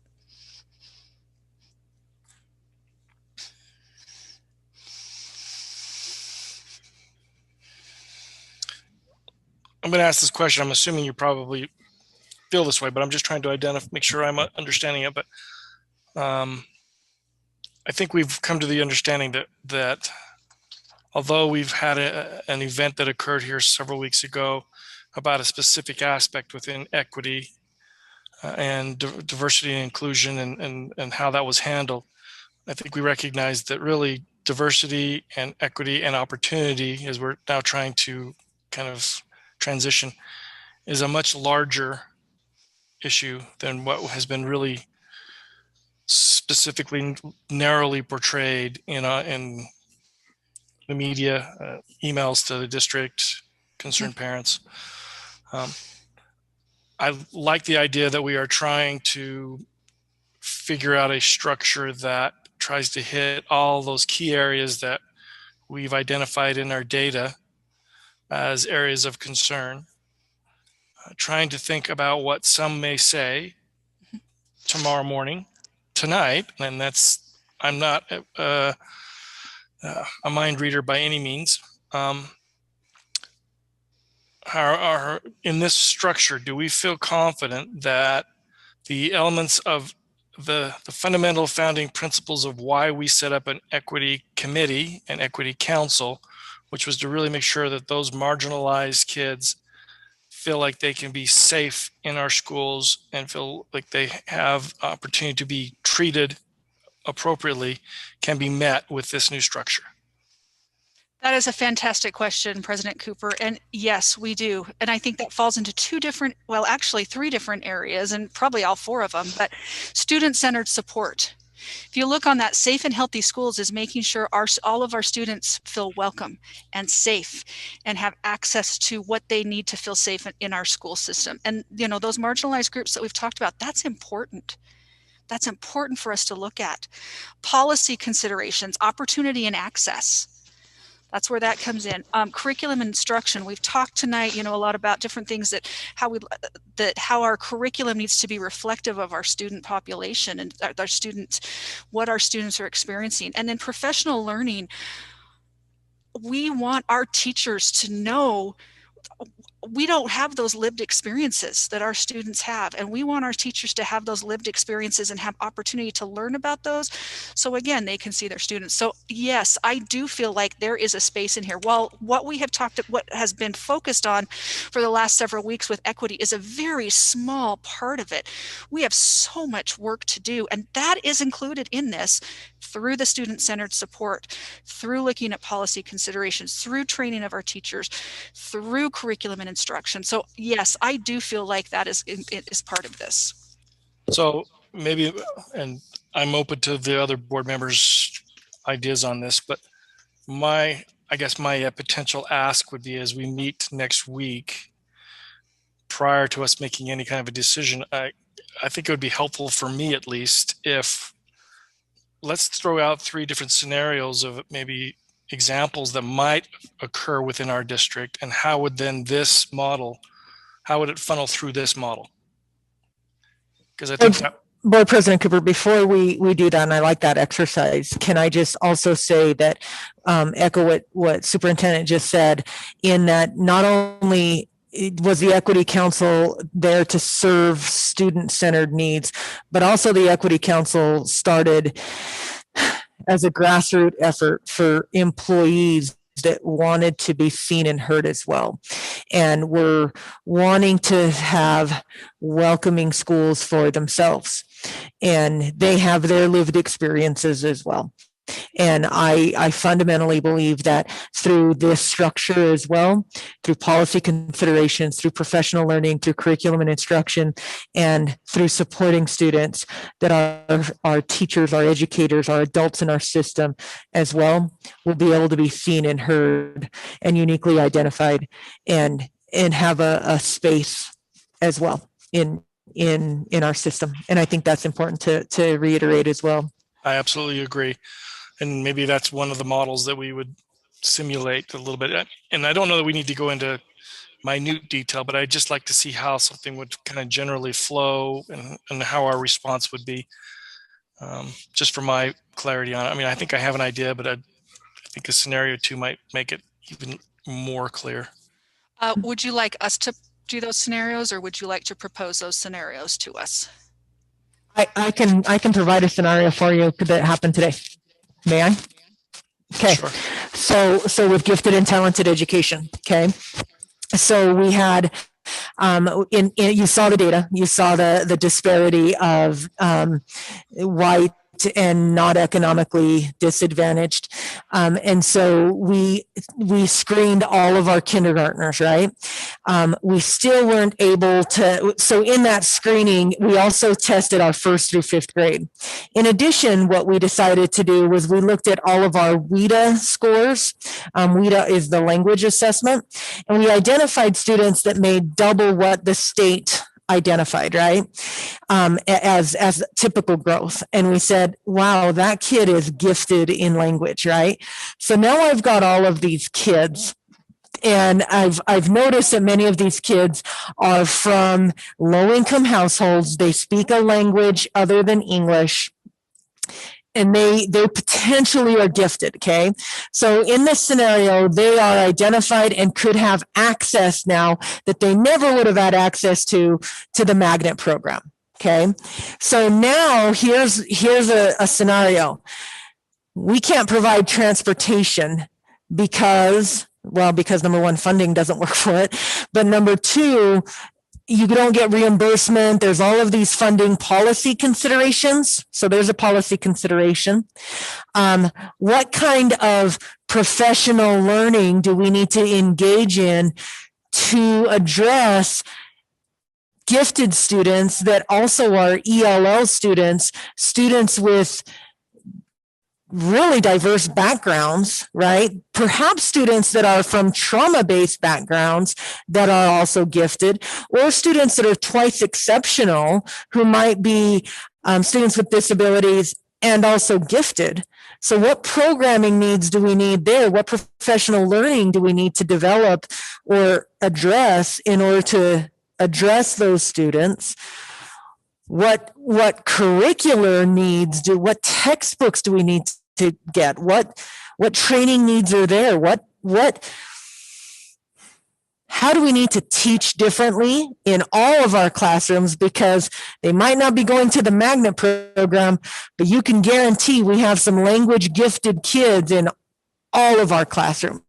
So how do our instructional strategies need to change instructionally in the curriculum and instruction department? And what do students of color, what do our language students need in order for them to feel safe? Perhaps they're leaving their home school and going to the magnet program, or if they decide to stay in their home school and they are this exceptional student, what student-centered supports do we need to help them feel safe in their home school or the magnet school? What social and emotional supports do they need to feel successful? So a scenario like that, right? I mean, those are all the things that in my drive from McMillan to the district office, I was like, oh man, how am I going to address this sucker, right? Because I immediately have to go to Dave Roberts and say, how can I overcome this whole transportation issue? Because that's a big issue. But Missy, how does this advisory council fit that scenario? So that would be a scenario that I would go to the advisory council. Like there's like this one kid or this group of kids. Let's create policy so that more kids, I mean, that's just a group of kids, a small subset. Let's go district wide with that. And how can we address that with all of our kids at all of our schools to make sure they have access to a gifted program or have access to whatever program that they need? Our language learner kids at all of our schools. What policy considerations do we need to have in place to address all of those kids and make sure that they have access to a gifted and talented program? What do we need to fundamentally shift?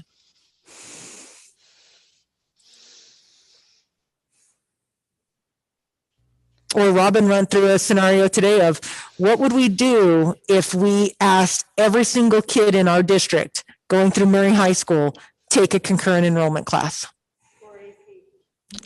How audacious would that be? If we wanted to make that a goal, how can Murray Opportunity Schools Advisory Council take that on? Help us develop that. Help us make that a goal. Let's remove those barriers. What can we do? Well, and the barrier might be simply the fee, right? Right. I mean, that might be something that we don't know is a barrier. Right.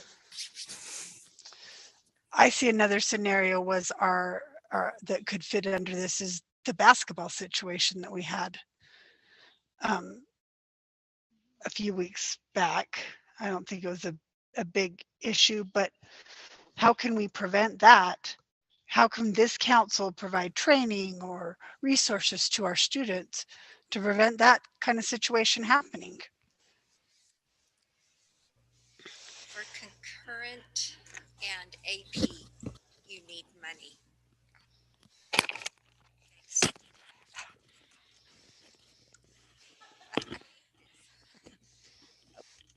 So with concurrent and AP, you need money.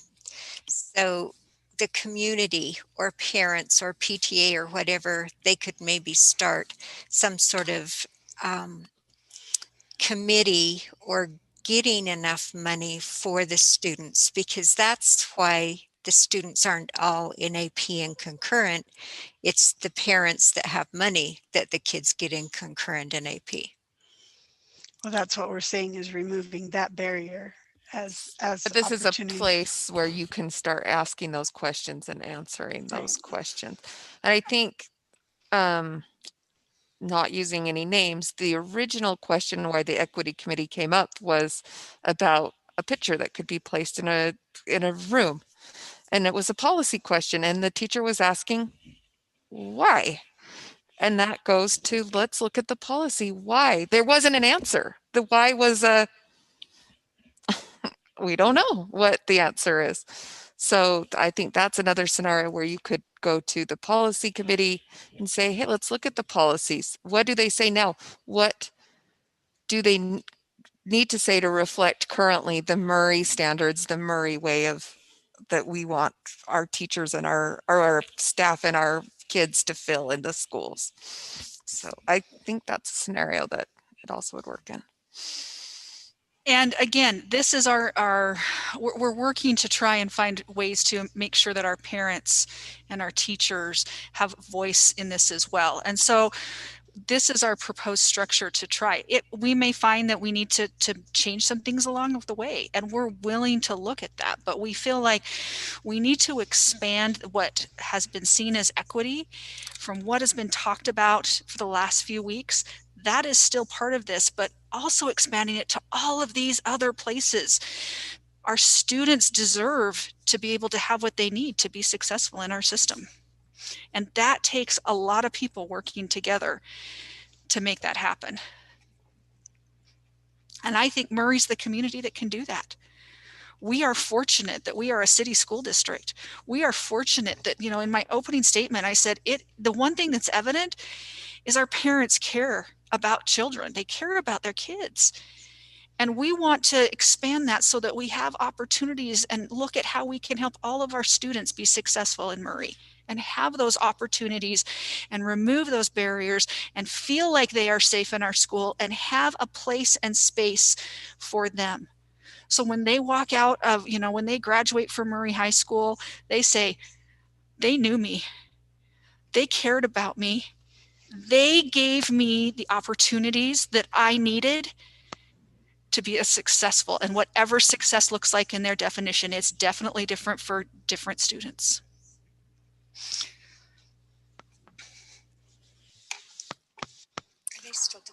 Thank you, Superintendent Covington. We've reached the end of our agenda. Is there any other last minute questions? Want to circle back to anything that we have discussed that maybe you have another question on, or do we feel like we are good with the discussion that has already taken place? I have a question that I think will just get asked, and so I want to just make sure Sure. we clarify that as far as the books that we've paused on the book bundle, do we want to run them through that committee and get them going, or what is the plan? By the way, the ones that I read were pretty amazing books. Yep. And I will tell you that we had an email today that I think also went to maybe the school board or went for comment from UAlma. Yeah. And the plea is pretty definitive from that group about the books that were paused. And I would echo that same sentiment. I think that I think those books are absolutely rich and valuable. And I would love to see those reinstated now, like tonight, if that's possible. And I know that that was a decision that was made by our team. So I don't know if that needs to be discussed or what the policy or procedure would be with that. But I also know that the leadership team spent a lot of time going through those same books and looking for offense, if you will. So I think knowing what we know now today about equity and what the definition is of equity and what we talked about with kids seeing themselves in those books, and with the definitive answer of Call Me Max was not in that unbundled book bundle, if you will, and the idea and the policy procedure of all the schools have different books that are coming and flowing in and out of schools. I too would like to propose that we have good educators. We have good policies and procedures. We have good, rich books that are available. And knowing what we know now about equity, I would also say it was probably prudent to pause the book bundle just so that we could review them, look at them, look at it from a different lens and think through that. We just needed to take a breath. Yeah. Yeah, I think we needed to take a breath. And I too would say those were some good books. What I don't think, from my understanding tonight, it's much clearer to me that the book bundles were not designed to be in every school and to every child. They were designed to be resources for our administrators and our teachers to use when addressing some of these diversity issues. Is that right? Yes, absolutely. And it did not come from the equity committee. It did Two not. separate issues here. Yes. Two separate situations, all lumped into one. Yep. One Unfortunate event, yeah, or what an event. It reminded me of a tornado, in Iowa. It just picked up all kinds of stuff. Right. I don't mean to go back to that, but yet I know that's one of the things that will come out of this meeting is. Well, we have strong opinions on more than both sides. There's a lot of sides that have expressed opinion to that. And I would like to go on record as well that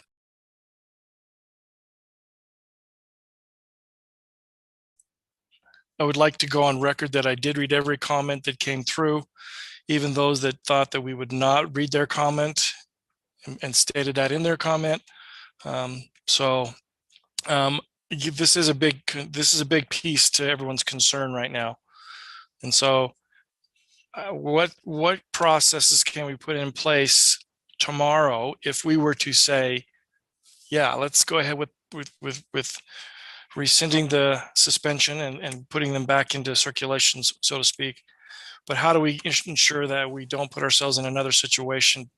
I think one of the first things, easy things that I can do, tomorrow nobody's in school, but in the air quotes tomorrow, is making sure that my teachers in the elementary understand policy 53 R277-469 and understanding, what exactly that means and helping them to kind of put that lens back on it and being prudent in what they're offering and reading to kids, and knowing that required reading versus curricular versus independent. I think those definitions are I think intuitively we know, but I think kind of bringing that to the forefront, reminding them of that, and just letting them be, easing their mind and not being quite so gun shy, I think would be important too. But I think that filter and understanding of policy R277469 would be important. Not our policy, but the state rule. Are we concerned with any of those books that are in that list would be brought up to be questioned by parents, that such that we would have normally gone through or be challenged? And should we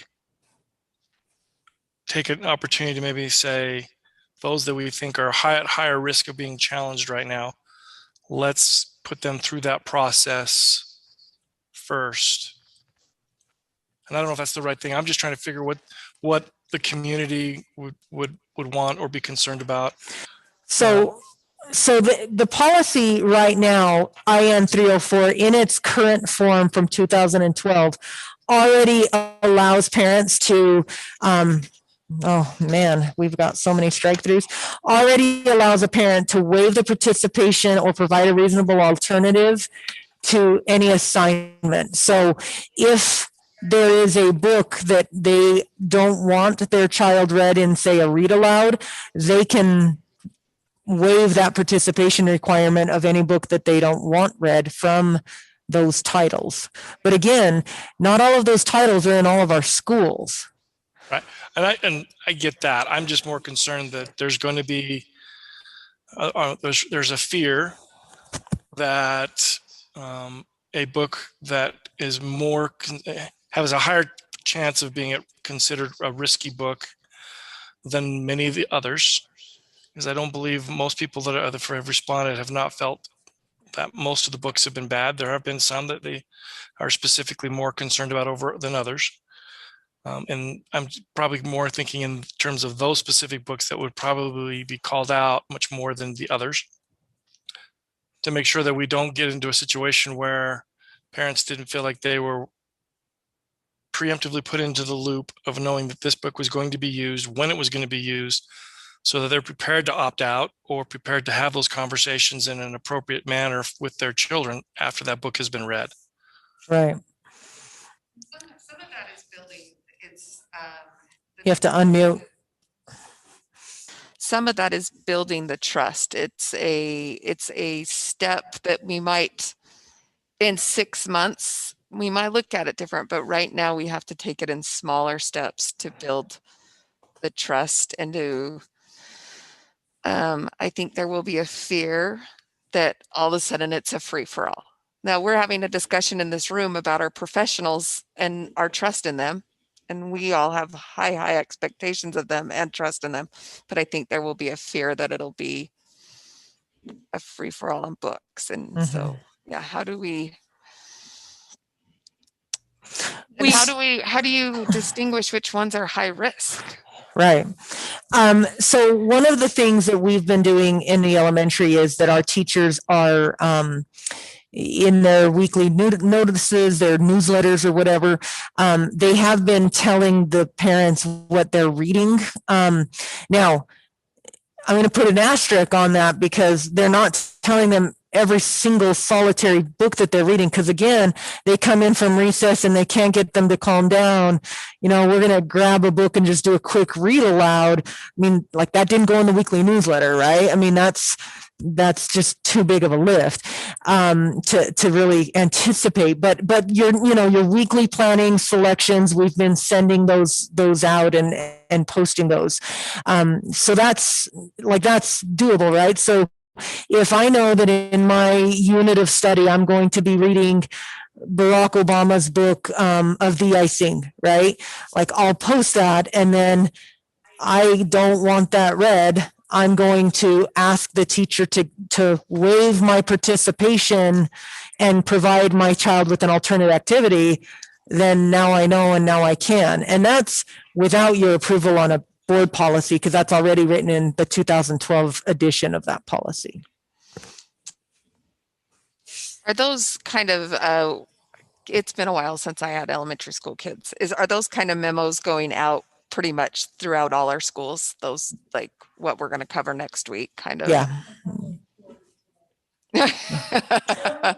I was going to say, like, you get those even from the junior highs now with Parent Square. I think people are getting Parent Squared to death. I would hope. Like I've got 4 kids. Well, yeah, 4 kids, and I don't even know. I get a Parent Square notification. I'm like, I don't even care what they're learning, man. So if that wouldn't even be something where we're asking our teachers to rewrite next week or Monday. That's something that's already kind of part of their what they do, and most of them are huge majority of them. So that's going out Sunday night anyways. Or Right. Well, and I guess we've kind of, I mean, I'm not sure who did the adoption for this year. I'm assuming it's you two. You've already had eyes on these books, right? On which books? On the books that were adopted this year, on the book, but on the spend bundle, book bundle book. Yeah. I mean, where were those selected from? Who selected those that went on the list this year? On the unbundled book bundle. Yeah. I think that was their within their school, wasn't it? Yeah, that was just in the school. So the schools selected. On that, they've taken the grant. Oh, so I'm a little misunderstanding. They've taken the grant and then you've encouraged them to get books that are diverse. So we don't know for sure what that book bundle consists of, because there really was no book bundle list, right? Right, because the book bundle was only a term being used at one school for a list of books. Okay, I am totally okay. I'm better now. I understand. Yeah, that was only there. So we kind of need to axe the book bundle whole thing. Yeah. Like they're books. They are books. They are just books. And Books again, that were specially this year used. I mean, it's this year more to do to address more diverse topics.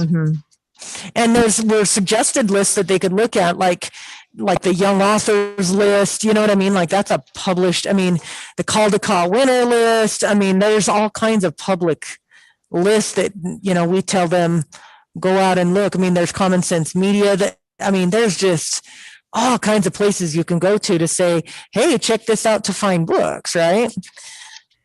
Perhaps one thing that we could do, because I know because we know that, I mean, we could put these back into our libraries now and then take a pause and be able to unequivocally say next week whether we're going to put them back in our classrooms or not.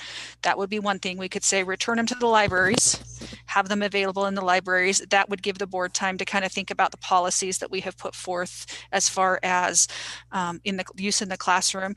The other thing would be is if we wanted to get them back into the classroom, we would welcome if a board member or two wanted to come in and sit and read them. We have copies of all the ones that were on the list from the one school. Again, not all schools have all the same titles, but I know that we as a teaching and learning team and myself would be happy to provide those titles and look at that if that's something that the board would feel comfortable with, but just a couple of other options as well that perhaps we can look at. And almost all of those titles, you can actually go to YouTube and you can have your own read aloud. So you can drive around in your car and listen to them or however you want to do that. But we do have the book list available from Horizon. I guess where I'm coming from is I see that there are already some individuals that have done that and expressed to us via their communication that I'm not happy with book A, B, C, or D.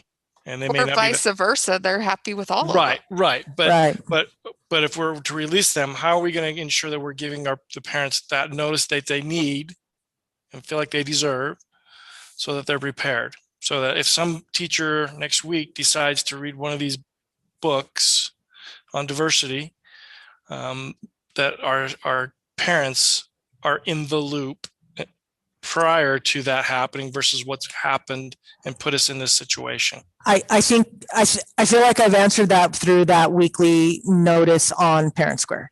But maybe we do what Jen said, where it is a First Amendment right to have those in the library. They need to go back in our libraries, and we say next Thursday we are we are voting on these procedures and these policies.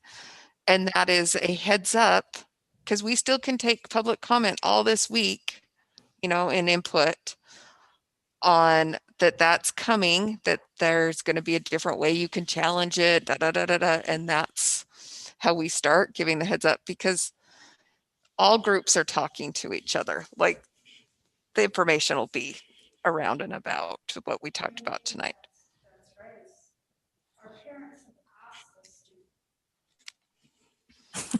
Our parents have asked us for more transparency, so let's let them tell us what they want us to do. Right. But get public comment Right. on this. I like putting them back in the library. They're accessible, and then take a public comment on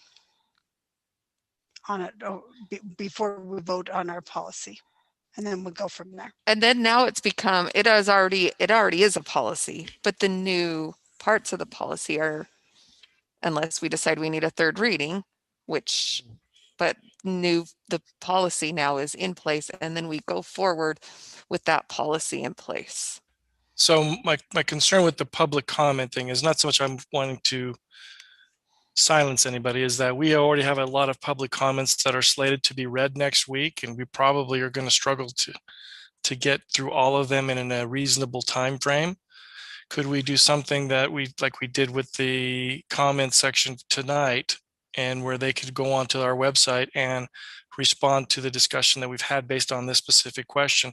So over the next week, we can read them before we come into that meeting, to kind of maybe alleviate that burden of adding more public comments that we are already going to struggle to get through.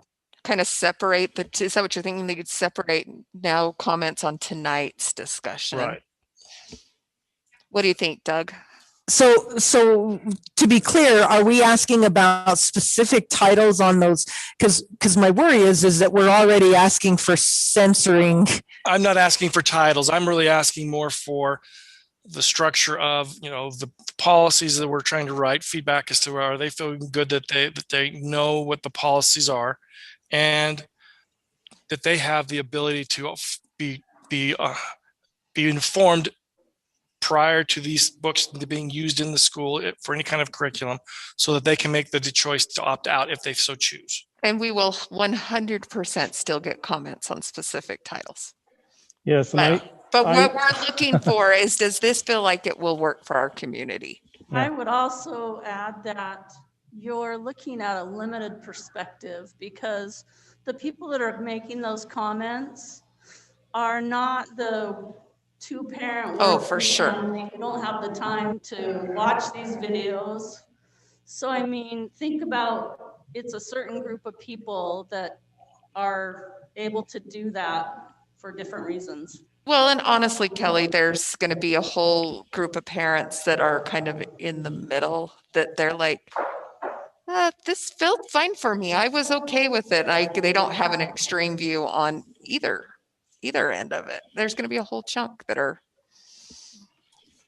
Doug. Yeah, I was going to say, yeah, about an hour ago, I started drafting a letter, almost kind of what we were describing, because I feel like once people hear what we've presented tonight and discussed, they may want to change their comment that they've already made. And I've already got, as I said, quite a number of them.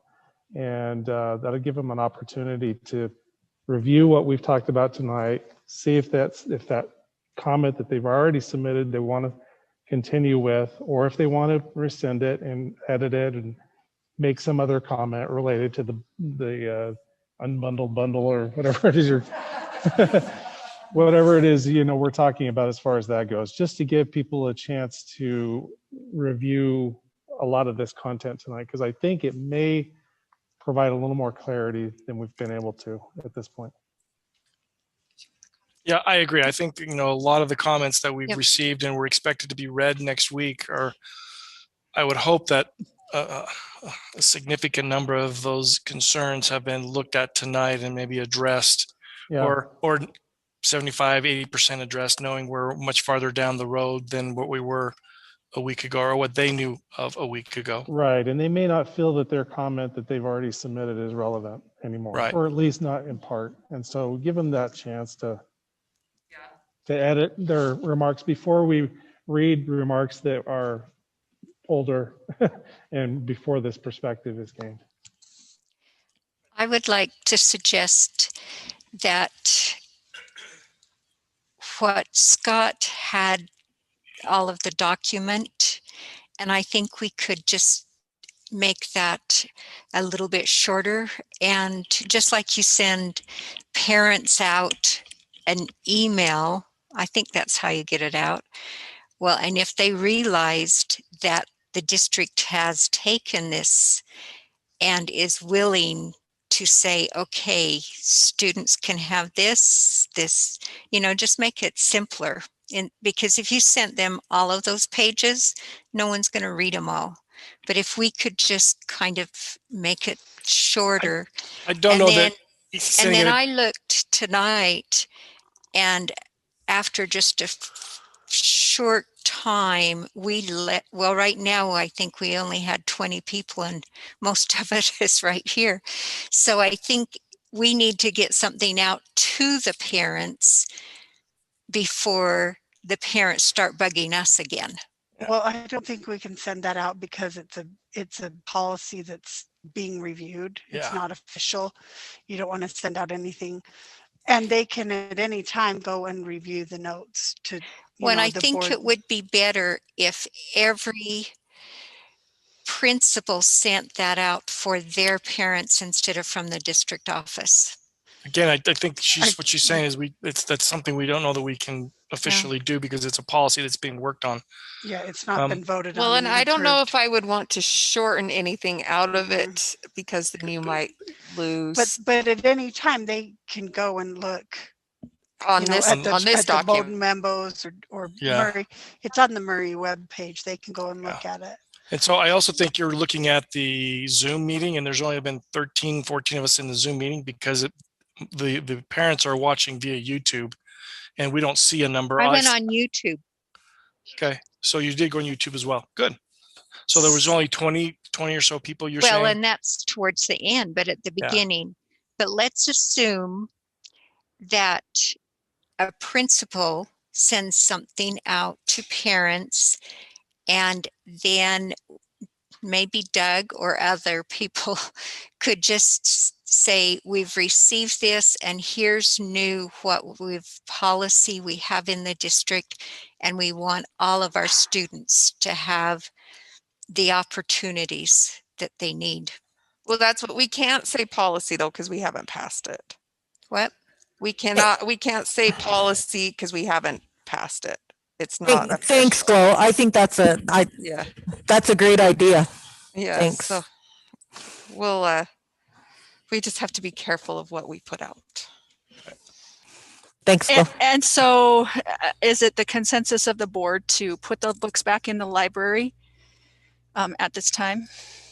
And again, we don't have school tomorrow, so the soonest they could be in would be Monday. Well, in my mind, that right there, I keep going back to what you guys officially told me things were called. Intellectual Freedom Act is like the Civil Rights Act. Like we are obliged to. Like we really don't have a choice. Yeah, that's how I take that. And being a federal act, that is what we need to do. I think they need to go back in the library. And just for the public and for anybody who watches this moving forward, let me just share this. We do have on our website now where, let me just bring this up. So everybody, I'll just wait a minute till it comes up. 1, 2, 3. There we go. It's just a little bit. Oh, there we go. If you go under parents, school libraries, and we can get this out to our patrons so they know, they can click here to access the content of our school library, searchable by school. Apparently there's a potential security risk ahead, so we'll just move forward, accept the risk and continue. We'll get that fixed. But you can go to any school. Let's go to Liberty. And then parents can search what is in that library. So we will make sure that it was definitely working earlier. It's just not working now, but say that one more time. Oh, catalog. Thank you, Missy. There we go. And they can search for titles, material type. So it is very open and transparent to our parents what's in our library. And then if they choose that there's something that they don't want their child to have access to, they can certainly let the librarian at that school know. Parents can even search by subject and titles will come up. So, I mean, it's not Barnes and Noble or anything, but I was going to say, how specific is it? But yeah, that, but it's decent.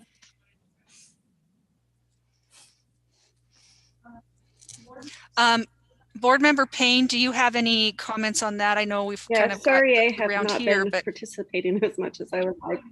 you're fine. We Yeah. just want to make sure that we hear your voice Yes, as well. I would like to move the books back in the library. I agree with that.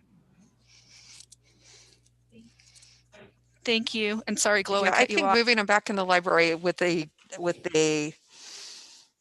timeline being our next board meeting is a fair and transparent thing, like Tammy said. So without making a decision tonight when we shouldn't be making a decision in a study session anyways. Well, it was more of a leadership team decision anyway, but Yeah, but I totally agree. But Yeah. I think you need our support and our backing on this one. Sometimes you guys need a vote of support as much as a policy vote. So let's commit to that. Yeah. Okay.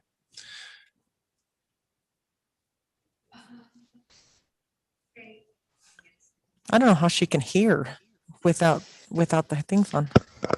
Well, I can hear it better Oh, can you? from my computer than here. Okay, I think we're having a meeting about next week. Is that true? Next And Thursday. so we could do Scott's and then the next week the parents could find out what's going on with the libraries and the classrooms and the books and things. I think the sooner we do it, the easier it's going to be getting rid of this. Yeah, so I think that we're trying to make a decision tonight, or at least a supportive decision of putting the books back in the library tonight.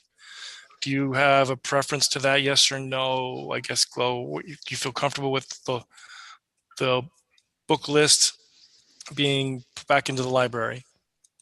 Okay. And then we are planning on providing an opportunity over this next week for patrons to comment, to provide us feedback based on the discussions that we had tonight, so that come our meeting next Thursday, we have that information already to kind of get a general idea of where our community is in support of the plan and direction for our Opportunity Advisory Council. And then we would make a decision on the policies, at least the ones that we have the second reading on. The first reading would be next week for the library one. And then the second would be probably on March 11th for the library policy. So I think we've kind of got a decent plan of what things we can approve or vote on over the next week or 2 weeks. But we will be meeting the next 2 Thursdays after tonight to make some of those decisions going forward. Okay. I think with that in mind, if there's nothing else, I'm okay if we adjourn this study session. Any objections or last minute questions? Okay, thank you.